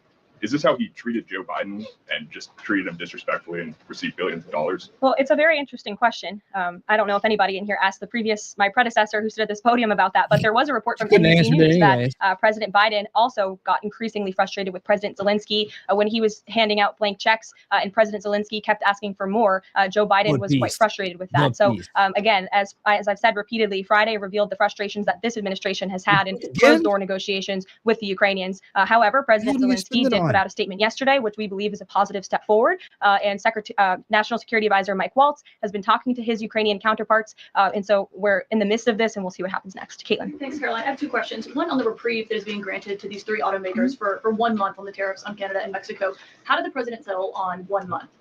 The reciprocal tariffs will go into effect on April 2nd, and he feels strongly about that. No matter what, no exemption. So that's where the 1 month comes from. Does he expect them to be able to shift production within a month? He told them that they should get on it, start investing, start moving, shift production here to the United States of America, where they will pay no tariff. That's the ultimate goal.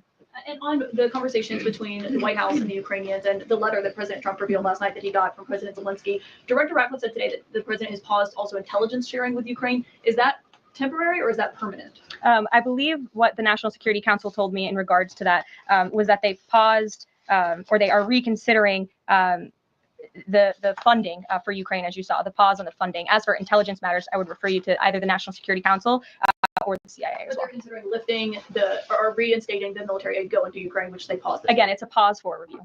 Pause for. The president read parts of the letter that he received last night from President Zelensky. Can you give us a sense of when President Trump now plans to sign that minerals deal after receiving that letter? Those talks are happening as we speak. I just saw the National Security Advisor.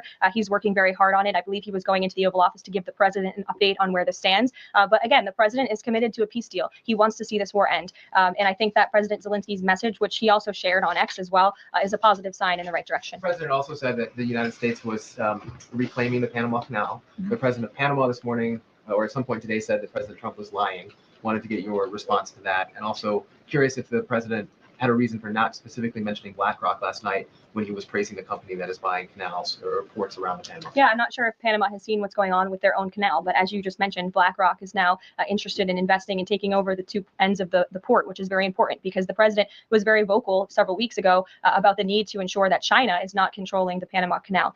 This is a very important place for the United States of America. We also saw that the Panama Canal lifted fees on our U.S. naval ships that are going in and out of the canal. That's a win for the United States of America, and the president will continue to ensure that the Chinese government, the CCP, cannot be infiltrated in the Western Hemisphere, and certainly not in the Panama Canal, which is a very important place for our country. Dasha. The president continues to call the Prime Minister of Canada, Justin Trudeau, Governor of Canada. I'm curious what he means by that, and if there are any plans that are moving forward with trying to make Canada the 51st state. I have a follow-up on the economy as well. Sure. Well, the president put that in his True Social account, or his True Social post earlier today. He feels strongly that it would be very beneficial for the Canadian people to be the 51st state of the United States. They wouldn't be paying for these tariffs. They'd have much lower taxes if they were part of our great country. On the economy, you and I traveled the country during the campaign. This is an issue that so many voters decided to cast their ballots on, and they voted for President Trump. He has started to have that realistic conversation with the American people that disturbed his comment last night. But I'm curious if you can be real with Americans right now as all of these factors are playing out. Are things potentially going to get worse before they get better? Look, I've now been asked and answered this same question just given to me in different verbiage of 3 different times. And I will answer it again in an effort of transparency to the American people, because this is an important issue and the American people, this president understands that it is. And again, that's why in his joint address to Congress last night, he addressed this issue with a realistic and honest approach. He talked about what this administration is doing to unleash American energy and to make America affordable again. And this administration is wholeheartedly committed to doing it. And I would remind the American public that the first term record of this president speaks volumes. That's why they reelected him, because they know that he can fix our broken economy, and it's very, very broken from the previous administration. Stephen. Thank you, Caroline. I've got 2 questions, one on press access, the other on fentanyl and tariffs. Sure. On press access, your predecessor, Karine Jean-Pierre, who presided over many novel press access restrictions, criticized the recent changes to the press pool made by your office. She said in an interview, quote, what we're looking at is what North Korea is doing. What's your response to that? And can you say anything to allay concerns that unfavorable coverage will be punished in this new press system? I think that's the same individual who said from this podium numerous times that the commander-in-chief was mentally and physically up for the job, which we knew was a lie. Many people in this room knew it was a lie. Many of you were admonished for asking questions about that truth. So when it comes to truth and transparency, this administration, this White House is setting the example. This president is taking far more questions than his predecessor, Joe Biden, did on a daily basis, and that will continue. And on fentanyl and tariffs, fentanyl produced largely in China has killed 334,000 Americans over 5 years. According to CDC data, that's about 1 in every 1,000 Americans. President Trump has cited this for applying new tariffs to Canada, Mexico, and China. But in addition to China's talk about being ready for any kind of war, they said yesterday, the foreign ministry said that, quote, the fentanyl issue is a flimsy excuse to raise U.S. tariffs, and, quote, the U.S. not is responsible for the fentanyl crisis. So what's the response to China? the talk of fentanyl is just an excuse for tariffs. And what does that say about the resolution? Well, of course, the country that is getting very rich off of distributing this deadly poison to American citizens is going to say that. Again, the president knows where the American people stand on this issue. Fentanyl overdoses. Dasha brought up all of us campaigning all across the country. They talked about inflation. They also talked about the border, the illegal immigrants that we're pouring through, but also these deadly drugs. And again, the president keeps in mind those families every single day when he is making these tough decisions. But it's a necessary decision, and he's no longer going to allow the United States of America to be a dumping ground for illegal immigrants and for illegal drugs that are killing our nation's people. This is the #1 leading cause of death in our country, and there needs to be action taken to ensure that cannot continue. Thank you very much. All right, there we go. There is the White House press conference. Interesting indeed. How in the world was that working like that, though?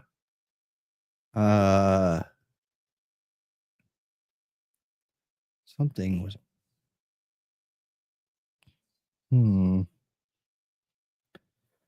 All right. There you go. Mountain Lefty. There you go.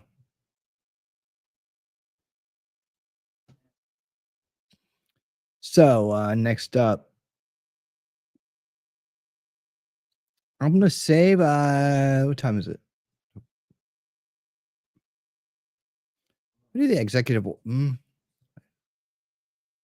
go. What time is it? 10:30. We got 30 minutes. We got this. Let's go.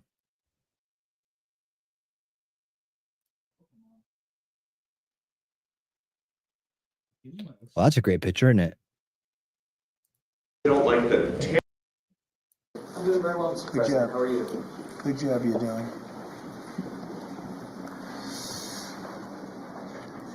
Let's go.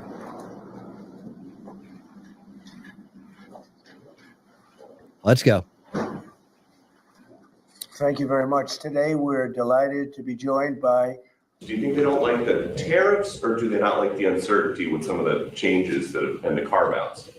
Well, a lot of them are globalist countries and companies that won't All be right. doing as well because we're taking back things that have been taken from us many years ago. We've been treated very unfairly as a country. We protect everybody. We do everything for all these countries. And a lot of these are globalist in nature. You know, they have, if you're outside of the United States, it's going to be a little bit different. We just weren't treated right. We were. All right, here we go. I got a better version. They just cut off the thing, and then we don't even know what he signed. How dare they? How dare they? We'll go back to old reliable.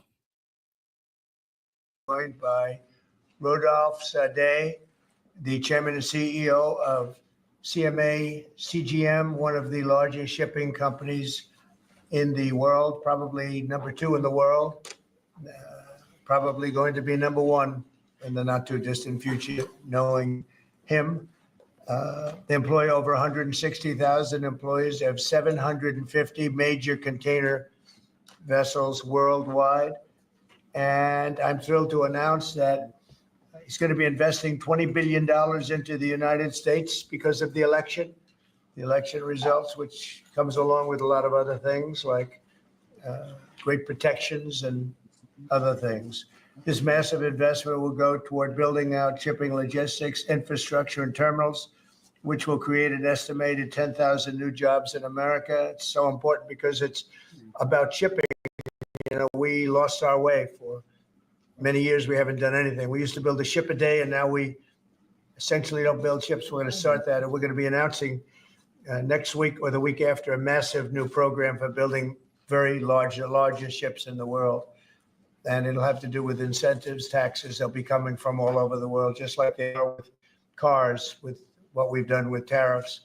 And we have at least 7 new major car plants that are going to be starting very shortly because of what we're doing with the tariffs, which will primarily start on April the 2nd. Most of the tariffs go in April the 2nd. Right now we have some temporary ones and small ones on relatively small, although it's a lot of money having to do with Mexico and Canada. But the predominant tariffs will go, they'll be reciprocal in nature. They'll be going on April the 2nd. So we'll be talking about that. It'll be a big game changer for our country because we've been ripped off by every country in the world. And now whatever they charge us 150, 200%, and we charge them nothing. So whatever they charge us, we're going to charge them. And there'll be no getting out of it. So we look forward to April 2nd. I've been looking forward to that date for a long time. I had it as April 1st, but I didn't want to be hit for April Fool's Day. I'm a very superstitious person. So we made it April 2nd. It probably cost us a lot of money doing that, but it's okay. I feel better about it. And that'll be something very big.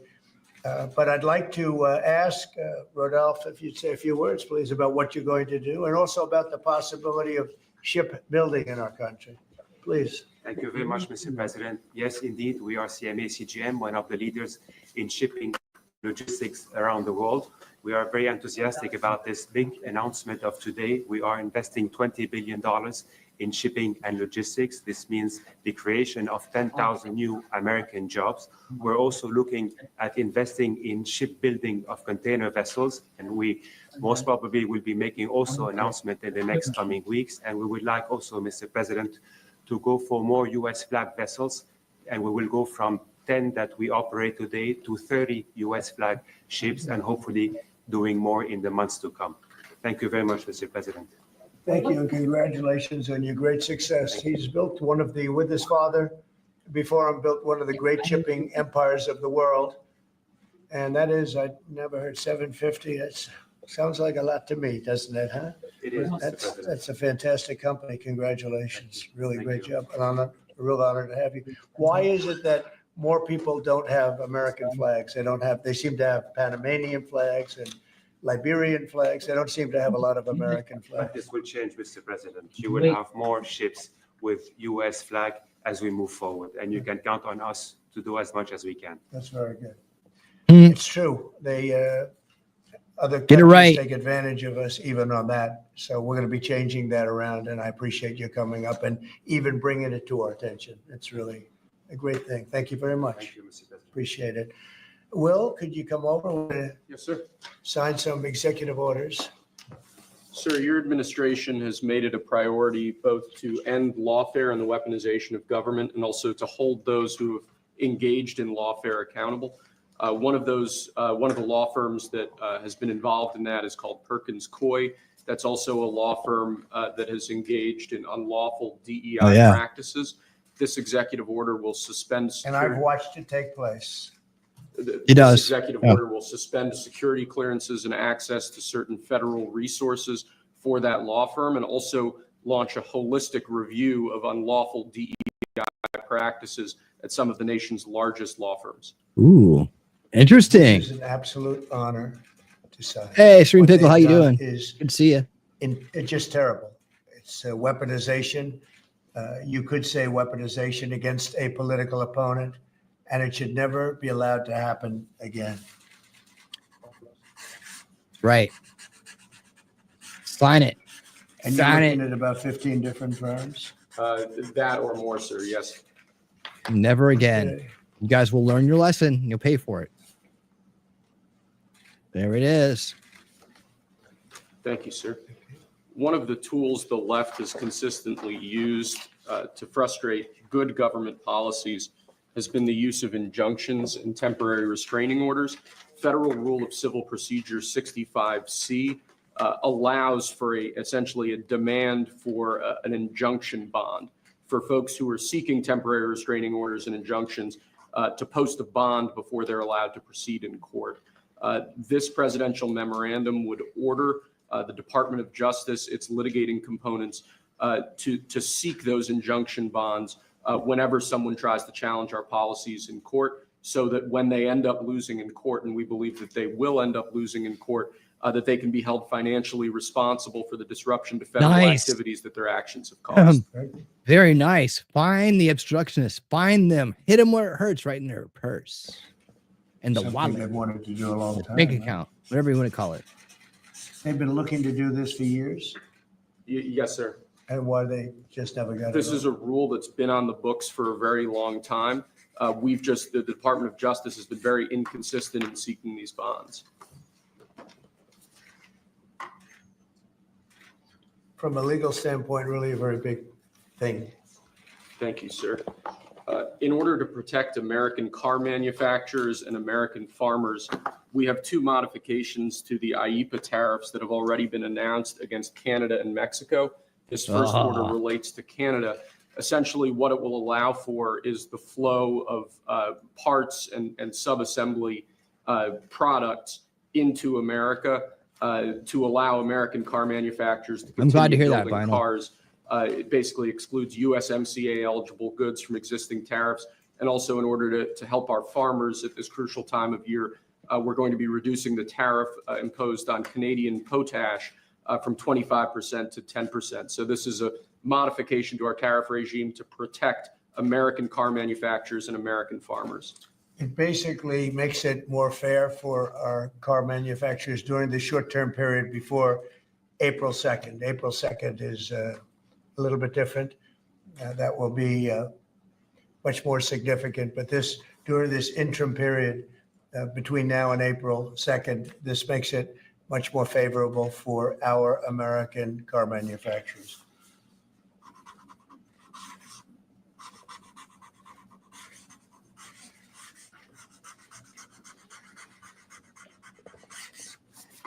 Okay.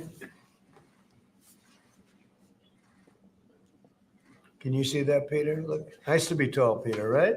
I see right over it. You can see it so nice. That's why he's such a gentleman. He doesn't have to rush. Okay. And this is the same just for Mexico, sir, the previous one. Same thing for Mexico. One for Canada, one for Mexico. Yes, sir. They've been in the news lately, haven't they? And I spoke to the president of Mexico, wonderful woman today, and we helped them out with the problem they were having to do with the tariffs, short-term tariffs. And we had a very good conversation. Also, we discussed drugs, and they've been working much harder lately. Do you notice that? On people coming in and drugs. And we've made tremendous progress on both.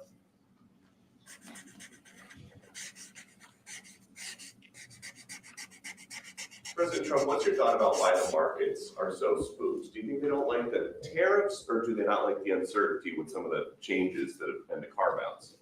Well, a lot of them are globalist countries and companies that won't be doing as well because we're taking back things that have been taken from us many years ago. We've been treated very unfairly as a country.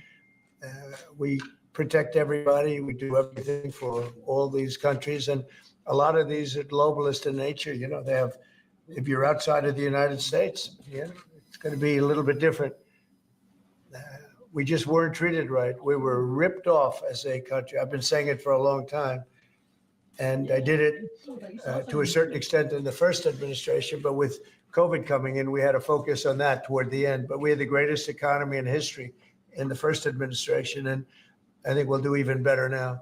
But this is something that we have to do. There'll always be a little short-term interruption. I don't think it's going to be big, but the countries and companies that have been ripping us aren't particularly happy with what I'm doing. But the United States will be very happy. And, you know, our farmers are going to be very happy. And again, there'll be disruption.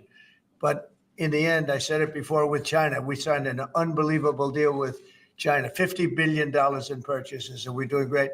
Biden, however, when he came in, they never enforced that deal. So that's the only thing that basically you have globalist companies that have been ripping us off that won't be able to rip us off any longer. I think that's what the big charge is. Have you been influenced, some of these exemptions that have been announced and some of these temporary delays, have you been influenced in those decisions because of the market reaction? Well, there are no delays at all. No, nothing to do with the market. I'm not even looking at the market because long-term, the United States will be very strong with what's happening here. Now, these are countries and companies, foreign companies that have been ripping us off, and no president did anything about it until I came along, and then I did a lot about it. You know, we took in tariffs from China, $600 billion. Nobody else took in 10 cents from China. They never did. But when COVID came along, we had to focus on COVID. We did a great job. We got rid of that. We ended up handing over with a market that was higher than it was previous to COVID coming in. But this is very much about companies and countries that have ripped off this country, our beloved USA, and they're not going to be ripping us off anymore. So, I think that has an impact on the market. Sir, this is a slate of nominees that's been prepared by the Presidential Personnel Office. It includes a number of sub-cabinet level appointments, a number of your ambassadors that have been previously announced, and also crucially, given the administration's concerted effort to focus on violent crime, it includes a number of U.S. attorneys in major cities that have real crime problems. Okay. Some very good people, too. Thank you, sir. And then we have a number of ceremonial proclamations that Lindsay Halligan is going to. Ceremonial Two very special proclamations. The first of which is a proclamation. She's that a proclaims ceremonial March proclamation 2025 as girl. Women's History I've Month met her before. in honor of all the wonderful women in your administration, all the wonderful women in America, and in honor of everything you've done for women and this administration has done for women in just, what, a month and a half? So. Yeah, we've done a lot. And women have done a lot for us, right? This is an honor. We have a wonderful woman here, Maria Bartiromo. Thank you so much. Nice to have you, Maria. Thank you very much, Mr. President. Thank you for all that you're doing for women. Oh, yeah, Lefty likes it. Going to do an interview of me later. Maybe I shouldn't do this interview. I should be like Biden, not doing the interviews. Everybody laughs because it's funny because it's true. It's funny because it's true. Establishment useful idiots. That's great. Cope and see. Women, we love you. We love you too, sir. Thank you. Okay. Thanks, Liz. So the second one is a proclamation proclaiming March 2025 as Irish American Heritage Month in honor of, to commemorate our amazing friendship between America and Ireland. We need And this? to just honor all of the Irish Americans. And I'm a little bit biased because I'm American and Irish, but Good. Yeah, well, great people. Yeah, great. Everybody gets a month. And they voted for me in heavy numbers, so I like them even more. You have to like it. You're not supposed to, but you have to like that. All right. So for the Irish American people, proclamation. We're gonna run out of months. Thanks, Lindsay. Mr. President, your envoy, Steve Witkoff, told us a little while ago that if Hamas does not release hostages, that the U.S. and Israel could take some action. What does that mean in your eyes? Is that military action? Would you join strikes with Well, Israel? you're going to find out. I had the honor of spending a lot of time yesterday with quite a few of the people that we got out, and I can't believe how badly treated they were, really badly treated. Stories that you wouldn't even believe. Some of it was documented. Some of it was so bad you couldn't really, I don't think you can put it on. And it's a shame. And they said one thing, that they have 59 hostages, of which many of them are killed. They want to know if we could just continue. They said without us, look, Biden wasn't able to get anybody out. We came along and they started releasing. But we have 59 left, of which 24 are living. The rest are dead. And I put out a statement. It's sort of self-explanatory, I think. But somebody's going to have to get a lot rougher than they're getting. It's a shame. And those 24 that are living, because they were with them just 2 weeks ago or 3 weeks ago, depending on when they got out. But they said they're in very bad shape. You spoke today with your cabinet members and Elon Musk. I did. What did you tell them in regards to Elon Musk and his authorities to carry out actions? We had a great meeting. We had Elon and we had some of the representatives for the business reps. We also had most of the cabinet members, not all of them. It doesn't really pertain to all of them, but many of them. And I thought it was a really good meeting. It was about cutting because everybody knows the country's way out of control in terms of the number of people. We have many people that don't work. We have many people probably that aren't even living that are getting checks. Yeah. And we're finding all of that out and it's being reported. We're going to save hundreds of billions of dollars. We've already saved a lot. And parts of it are contracts that are expired that we're paying on, many crazy things that you can see it happening. It shouldn't happen, but you can see it happening. You see a lot of it being put out. But the other thing I think most important for today, I want the cabinet members to keep good people. Now, I don't want to see a big cut where a lot of good people are cut. I want the cabinet members to keep the good people, and the people that aren't doing a good job, that are unreliable, don't show up to work, et cetera, those people can be cut. Yep. So I had a meeting and I said, I want the cabinet members go first, keep all the people you want, everybody that you need. And it would be better if they were there for 2 years instead of 2 weeks, because in 2 years, they'll know the people better. But I want them to do the best job they can. When we have good people, that's precious. That's very important. And we want them to keep the good people. And so we're going to be watching them, and Elon and the group are going to be watching them. And if they can cut, it's better. And if they don't cut, then Elon will do the cutting. So, Mr. President, is that a reflection that you think Doge and Elon Musk have been moving too quickly? No, I think they've done an amazing job. They've done an amazing job. And look at what they found. I read it the other night in the speech. I mean, they found these things where billions of dollars has been poured down the drain to things. That's not about people. That's about contracts where billions and billions of dollars was just thrown out the window. It probably got kickbacks. I'm sure there were tremendous kickbacks for the people that authorized those contracts. But no, Elon has been really teaching everybody about the numbers that you can do. But what I want the numbers, but I also want to keep the good people. We want to get rid of the people that aren't working, that aren't showing up, and have a lot of problems. And so they're working together with Elon. And I think we're doing a really great job. We're cutting it down. We have to, for the sake of our country. You can't have that kind of fat. It's bloat, and like nobody's ever seen before. Where you need 20,000 and they have 120,000. No more fat bloat. And you just don't need that many. And it happens with companies, and it happens with governments, I guess. You could go to a lot of governments, you'd see the same thing. But we're trying to get it down. We want to be able, next year, we could balance the budget. I think there's a good chance we could balance the budget next year. We have a lot of good things happening. Plus, we have a lot of revenue things happening, like today with the shipbuilding. And this gentleman behind me is going to create a lot of jobs. And he's about the biggest there is in the world. We had the biggest chip maker in the world here a few days ago. He's going to be spending $200 billion on building plants. We're not giving him any money to build it either. It's that chip act is ridiculous, where the Biden thing, where they give billions of dollars to people that have nothing but money. They're not going to spend that money. They're just taking that money.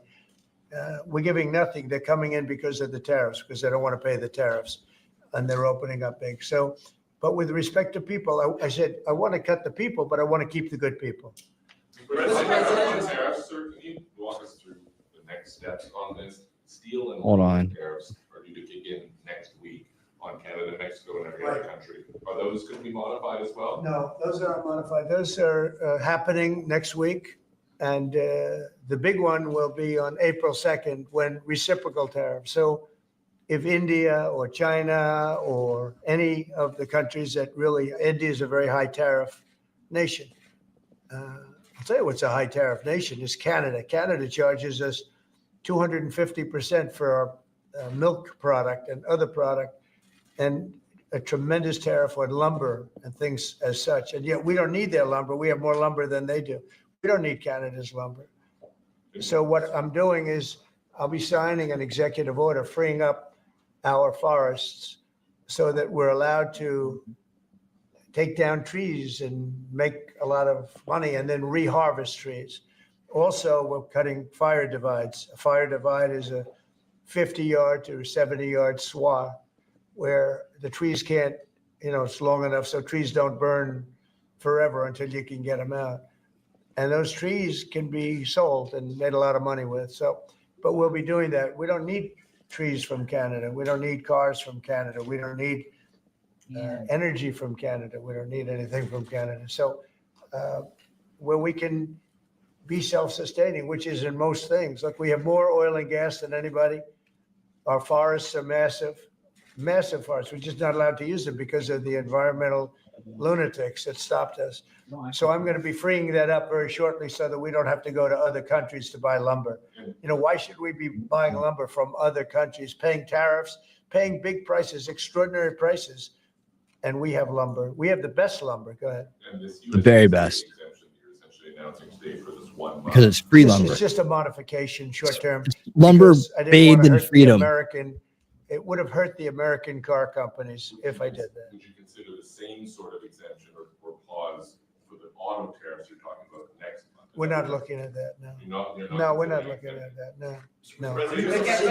Revoking Yep. TPS for the Ukrainians who live here in the US? What about it? Are you considering revoking the TPS status for the more than 200,000 Ukrainians who live here in the US? What are you saying? I don't know. The Ukrainians that are here in the Yeah, US, they're under a TPS status. On GPS? TPS, temporary. Oh, I thought you said GPS. TPS. Yeah. There was some news saying that they were going to be revoked and they were going to be deported from the country. Are you considering that for the Well, we're not looking to hurt anybody, and we're certainly not looking to hurt them. And I'm looking at that, and there were some people that think that's appropriate and some people don't, and I'll be making a decision pretty soon. Okay? President Trump But said- we're not looking to hurt them, President Trump said especially Ukrainians. They've gone through a lot. Yeah, Peter? the clocks are gonna spring forward on Sunday. When are you going to get rid of daylight savings? Okay, are you ready? So this should be the easiest one of all, but it's a 50-50 issue. And if Wow. something's a 50-50 issue, it's hard to get excited about it. I assume people would like to have more light Yes. later, but some people want to have more light earlier because they don't want to take their kids to school in the dark. And it's a little bit one way, but it's very much a 50-50 issue. And it's something I can do, but a lot of people like it one way, a lot of people like it the other way. It's very even. And usually I find when that's the case, what else do we have to do? And I gotta ask, because you were talking about this in your joint address, you were talking about Butler. Is it really 50-50? Why do you think we don't know more about the guy who shot you in the ear?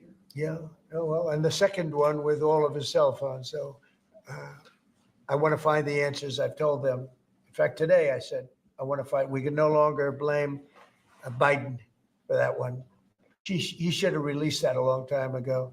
So they are giving me a report next week sometime. And I do believe I'll be releasing. I want to release the report. A lot of people have asked that question. You had one who had 3 apps, 2 of which were foreign, supposedly, and who has the biggest white shoe law firm in Pennsylvania, even though they don't live in necessarily a white shoe area. What's that all about? Just to take a little pause here for a second to answer this. Lefty Lawless show says he's right. A lot of kids get on the bus before 7 a.m. And if I were a parent of one of those kids, I would not want them to stand at a dark bus stop. Yeah, or have to get up and do that. You know, here's the solution, Lefty. Stop sending them to school so goddamn early. I mean, there's a bus that comes through this area about 6 a.m. What the hell? What the hell? Why? We need a different setup in this world. That's just ridiculous. You know, it's just really ridiculous. Law, the law firm. The other one had 7 or 6 cell phones. And I don't have 6 cell phones. And why would somebody have 6 cell phones? So we're going to be releasing a report on that soon, Peter. But One for based each on of his what you're saying right personalities? there, the lack of information and the data points that you just gave, does that make you think that there's some part of that there's some bigger? It could be. Well, it makes other people think that. It makes me think it a little bit too. I say, when you have 3 apps and 2 of them are foreign, and you had an FBI that wouldn't report on it, they didn't want to say why, I would say that could be suspicious. And then on the second assassin, you had, and by the way, I have to tell you, Secret Service did a great job on that by spotting him. But on the second one, he had 6 cell phones. That's a lot of cell phones.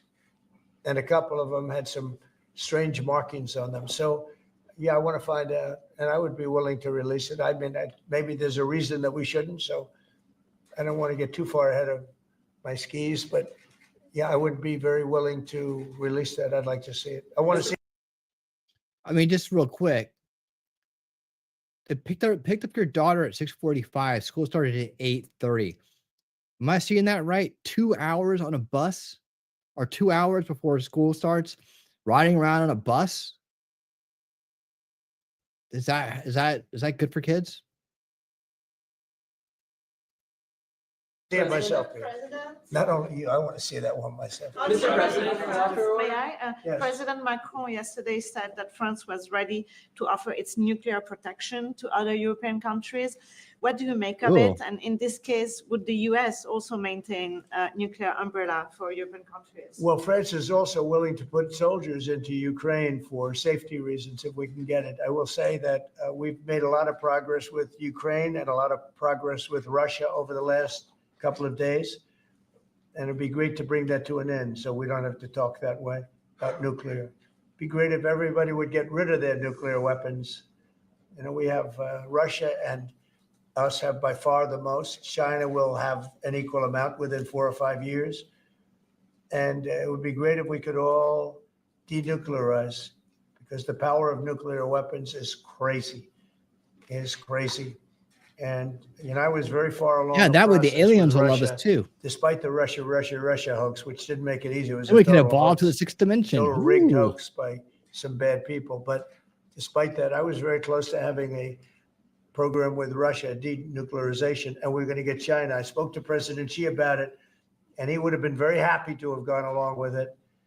But bad things happened, like an election that was rigged happened. And so we had to come back 4 years later. But I would very much like to start those talks. The opposite of what you say, the denuclearization would be incredible. Mr. President, on the auto tariffs. Living I large. know yesterday you spoke with the Winning big three. big. Did you tell them that no more exemptions were on the way? And what was the I reaction? told them, that's it. This was a short-term deal. And they came back to me yesterday. They said, could we have some help on the tariffs because of the speed? And I said, look, I'm going to do it, but that's it. Don't come back to me after the April 2nd. I don't want to hear from you after April 2nd. We're not going to be doing it anymore. I want to help them. What was their response? They didn't complain, but I helped them short-term during this short-term transition. April 2nd is going to be a very big day for America. Mr. President, All right. Looking forward to it. Oh, a special. A day in America special. Terrorists. So how did you come to the decision to send somebody from your team to negotiate with Hamas? That one twice today. We are having discussions with Hamas. We are helping Israel in those discussions because we're talking about Israeli hostages. And we're not doing anything in terms of Hamas. We're not giving cash. We're not giving $6 billion like you hear other administrations give. In fact, I got 59 hostages out, and we gave nothing. In 59, we gave nothing, not including what's going on with Hamas. I mean, I consider that something where we're helping Israel for the most part. We had a couple of hostages, as you know. We got a couple of hostages out, American hostages. Mr. President, But certainly, Peter, you have to negotiate. There's a difference between negotiating and paying. We want to get these people out. If you would have seen the people yesterday, maybe you did, I don't know. But if you would have seen them, the way they spoke about their captivity, it was unbelievable. It's terrible. Are you thinking about making any changes to NATO where a NATO country gets attacked, but they're not paying enough dues, so the United States doesn't defend them? Well, I've said that to them. I said, if you're not going to pay, we're not going to defend. I said that 7 years ago. And because of that, they paid hundreds of billions of dollars. I said, if you're not going to pay your bills, we're not going to defend you. And it also went for the attack. But if they got attacked, they said, well, does that mean you won't defend us? I said, are you current or are you delinquent? They said, if we were delinquent, would you? I said, nope, I would not. And because of that, as you know, hundreds of billions of dollars came into NATO. You wouldn't have NATO right now if I weren't there. And your previous Secretary General has said that. He said he's never seen anything like it. When I came to NATO, when I first had my first meeting, I noticed that people weren't paying their bills at all. And I said I should wait till my second meeting, and I did. And I brought that up. And I said, if you don't pay your bills, we're not going to participate. We're not going to protect you. And when I said that, as soon as I said that, it was amazing how the money came in. The money came in and now they have money. But even now, it's not enough. It's really not enough. They should be paying more. Mr. President, question on the investment, sir. You've overseen about $2 trillion worth of domestic private sector investments come in just about 2 months. This is the newest one. It comes after your announcement of a new shipbuilding office at the White House during your joint session to Congress. Can you talk about why this is important, not only for national security, but to continue the renaissance of domestic manufacturing? Well, we have to maintain a strong country. We have to maintain, we want to pay off debt. We have a lot of debt, but that'll start coming off quickly when this all comes around. Look, we've been supporting the whole world. You mentioned NATO and you mentioned other things. We've been supporting the whole world. When I first came in, we were paying almost 100% of NATO. NATO it was crazy. We were supporting NATO. We were paying the bills for other countries. And yet those same countries, mostly European, the European countries were ripping us off in trade. They won't take our cars. They wouldn't take our agricultural product. They wouldn't take anything. We were taking their cars by the millions, Mercedes and BMW and Volkswagen, all of them. We were taking their cars. They weren't taking it. We were taking their farm products. They weren't taking ours. It's a total ripoff. And yet we were protecting them by giving them the money. And, that adds up to a bad number at the end of a lot of years. And that's what happened. And now it's time for this country. Another few minutes of this and we'll be heading I out. had that done very much in the first administration, but then we had to focus on other things at the very end. with Normal. COVID. Oh my God, I'm so And, sorry. But we had the greatest economy in history. We had the greatest economy in history. I think we're going to redo it here, but even better. And I wanted to do what we're doing now in the first term, but we had so many. Nobody other told things me to do. what We had to the fix the winning border, which we speed. did. We had to fix. I was wondering why our we military. weren't We getting rebuilt to our it fast military. enough. We completely rebuilt the military, only to watch Biden give so much of it away to Afghanistan. Fastest You can 5 believe it. It's not minutes. even believable. It's not even believable. What On he did. YouTube The right damage now. that Here we that man go. did or that administration did to this country is frankly not even believable. And in particular, allowing millions and millions of people to come into our country. Many of them were murderers and drug dealers and gang members and people from prison for very heinous crimes.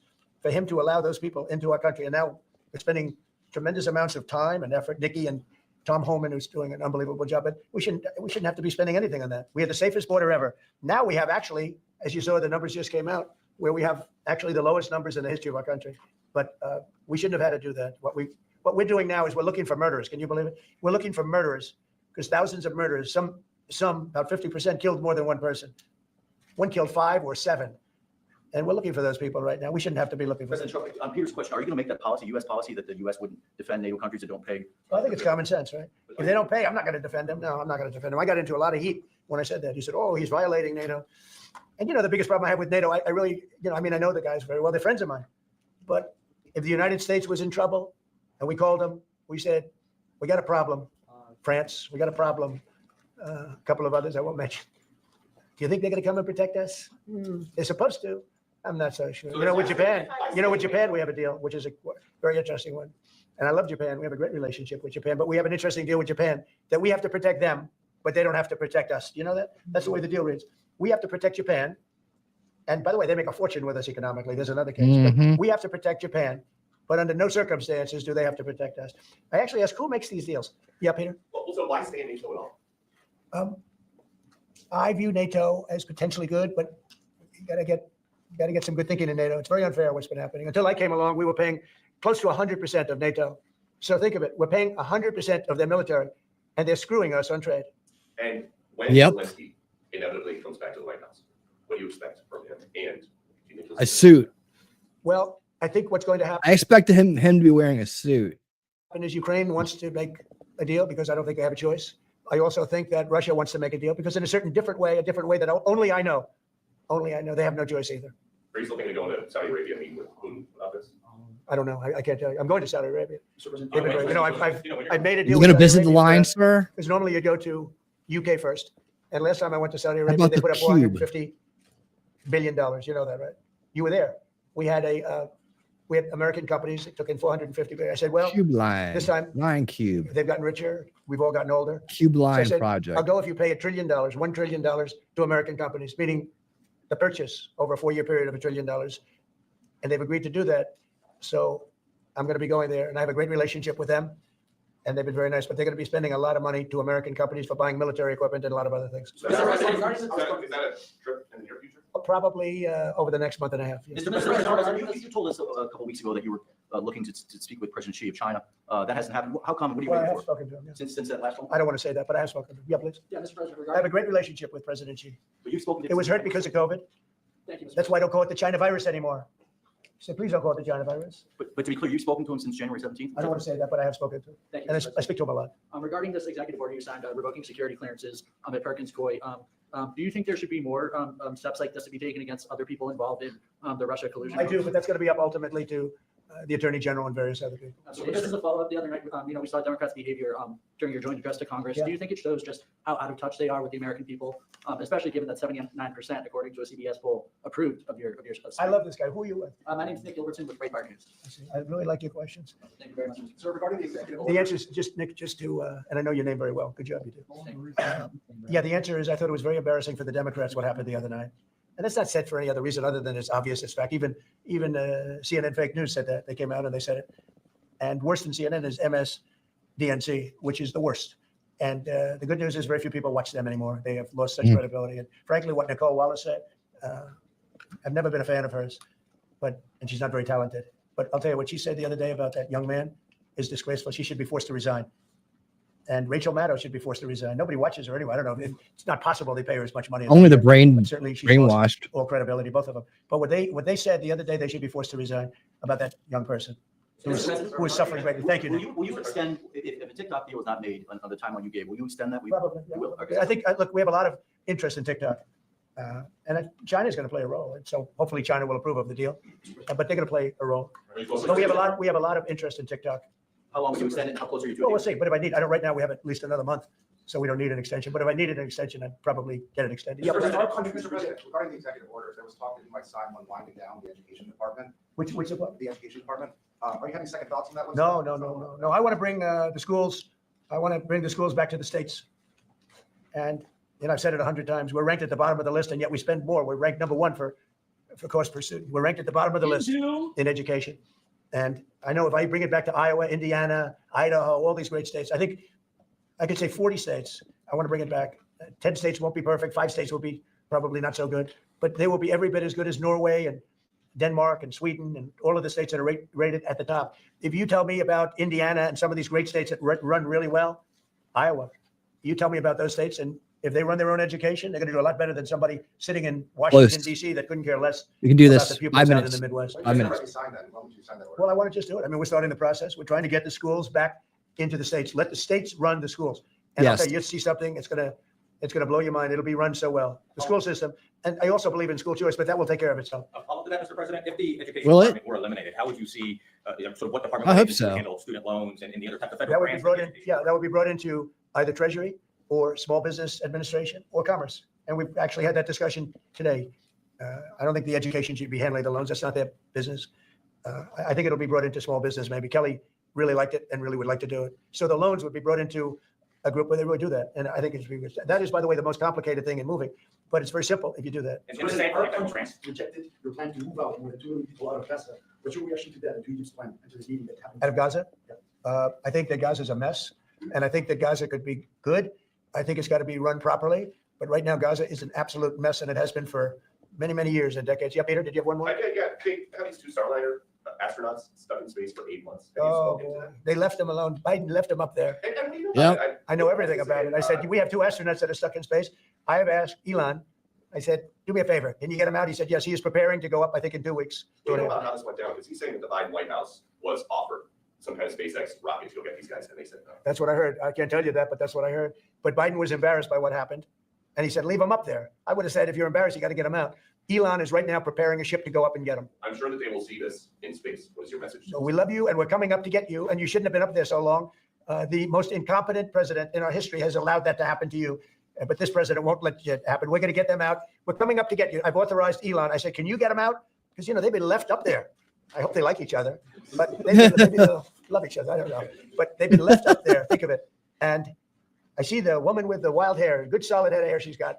There's no kidding. There's no games with her hair. But, and there's a danger up there too. They can have some failures up there that would be very bad. Got to get them out. So I've authorized Elon Aliens. Remember a that? week ago. I said, you know, we have Space two people huggers. up there that It's Biden always danger. and Kamala left up there. When you're in space too And he long. knows it Facebook are very going to well. I show said, up. are you equipped to get him? He said, yeah, he's got a Starship and they're preparing it right now. And so Elon is going to go up and get him. Should I go on that journey just to be on the ship when we stop? What If do you, that's an option, yes. I should do it. Oh, that's terrible. I thought he liked me. I thought he liked me. I thought, Maria, should I do Well, it? you should then come, Maria likes me better. President Trump should then come back from space. Well, oh, when they come back, I'll greet him. How about that? Send JD. No, we're going to get him out. I've authorized Elon Musk to go and get him. And he's prepared to do so. So, President, what are you making of the market sell-off this week? I think it's globalists that see how rich our country's going to be and they don't like it. You know, there's a big market out there. But again, gotta be they've doing been ripping something off up this there. country for years and now, and they're going to do great. Everyone's going to do great, but we can't let this continue to happen to America. Otherwise, we're not going to have a country any longer. Thank you very much, everybody. All right, we did it. Thank you very much. Great. Thank you, Nick. We did it. We did it. We did it. We did it, guys. We did it. Only 7 minutes over. Not bad. Not bad. All righty, Rue. Here we are. We got Friday edition coming up tomorrow night. We'll hear from JD Vance at the border, where he told the media to get lost. Get lost. And we'll have even more on that. There's some things that I've been meaning to cover that I've been lingering down and, you know, with the daily, usually if it's top news or updates or something like that, it rolls out first, right? And then there's some other things I've been meaning to get to, like financing and global stuff and Agenda 2030 stuff that it just keeps getting pushed down. And I want to go back and get those. All right. So we're going to do that tomorrow night as best possible unless something crazy happens, you know. So anyways, we'll be working on that real soon. All right, guys. I appreciate each and every one of you being here tonight. I'm sending you over to Good Logic. Next, Good Logic. Try to get him to say my name. I don't know if he even thanks me because like half the time, by the time I get off and get settled, I don't know if I've missed him thanking me or not. It doesn't matter. I'm just trying to give you guys a place to go where everybody knows your name, or you have a good time. Whatever. It's all good. But yeah. Nothing on the Rumble side. Well, I already went to Gary, but Gary's already off the air, so don't even try to go anywhere on the Rumble side. That's Gary Franchi. Cool Gary Franchi. All right. And yeah, I'll be back tomorrow night, 7 p.m. Eastern for the Friday edition. The Friday edition of Winning Tonight. That's where we just get all the rest of it out. We get it all out on Friday nights. Right? Okay, guys. Thanks again so much for all the love, support, and for being here. Also awesome to see Dark Kitty and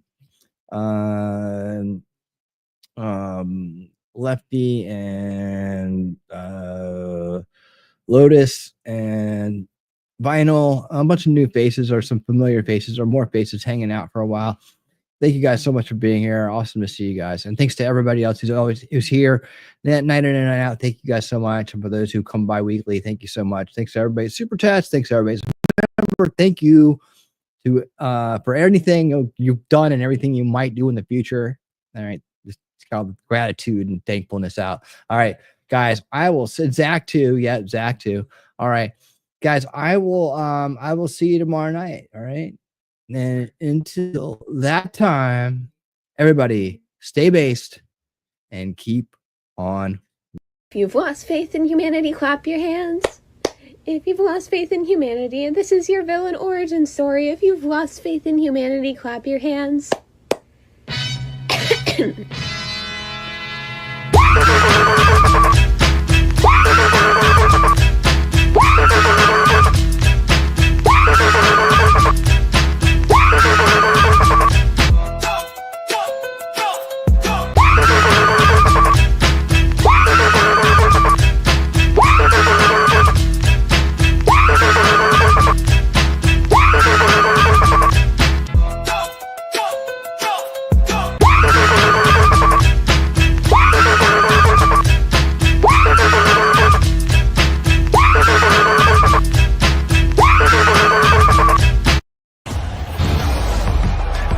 This is a friendship battle.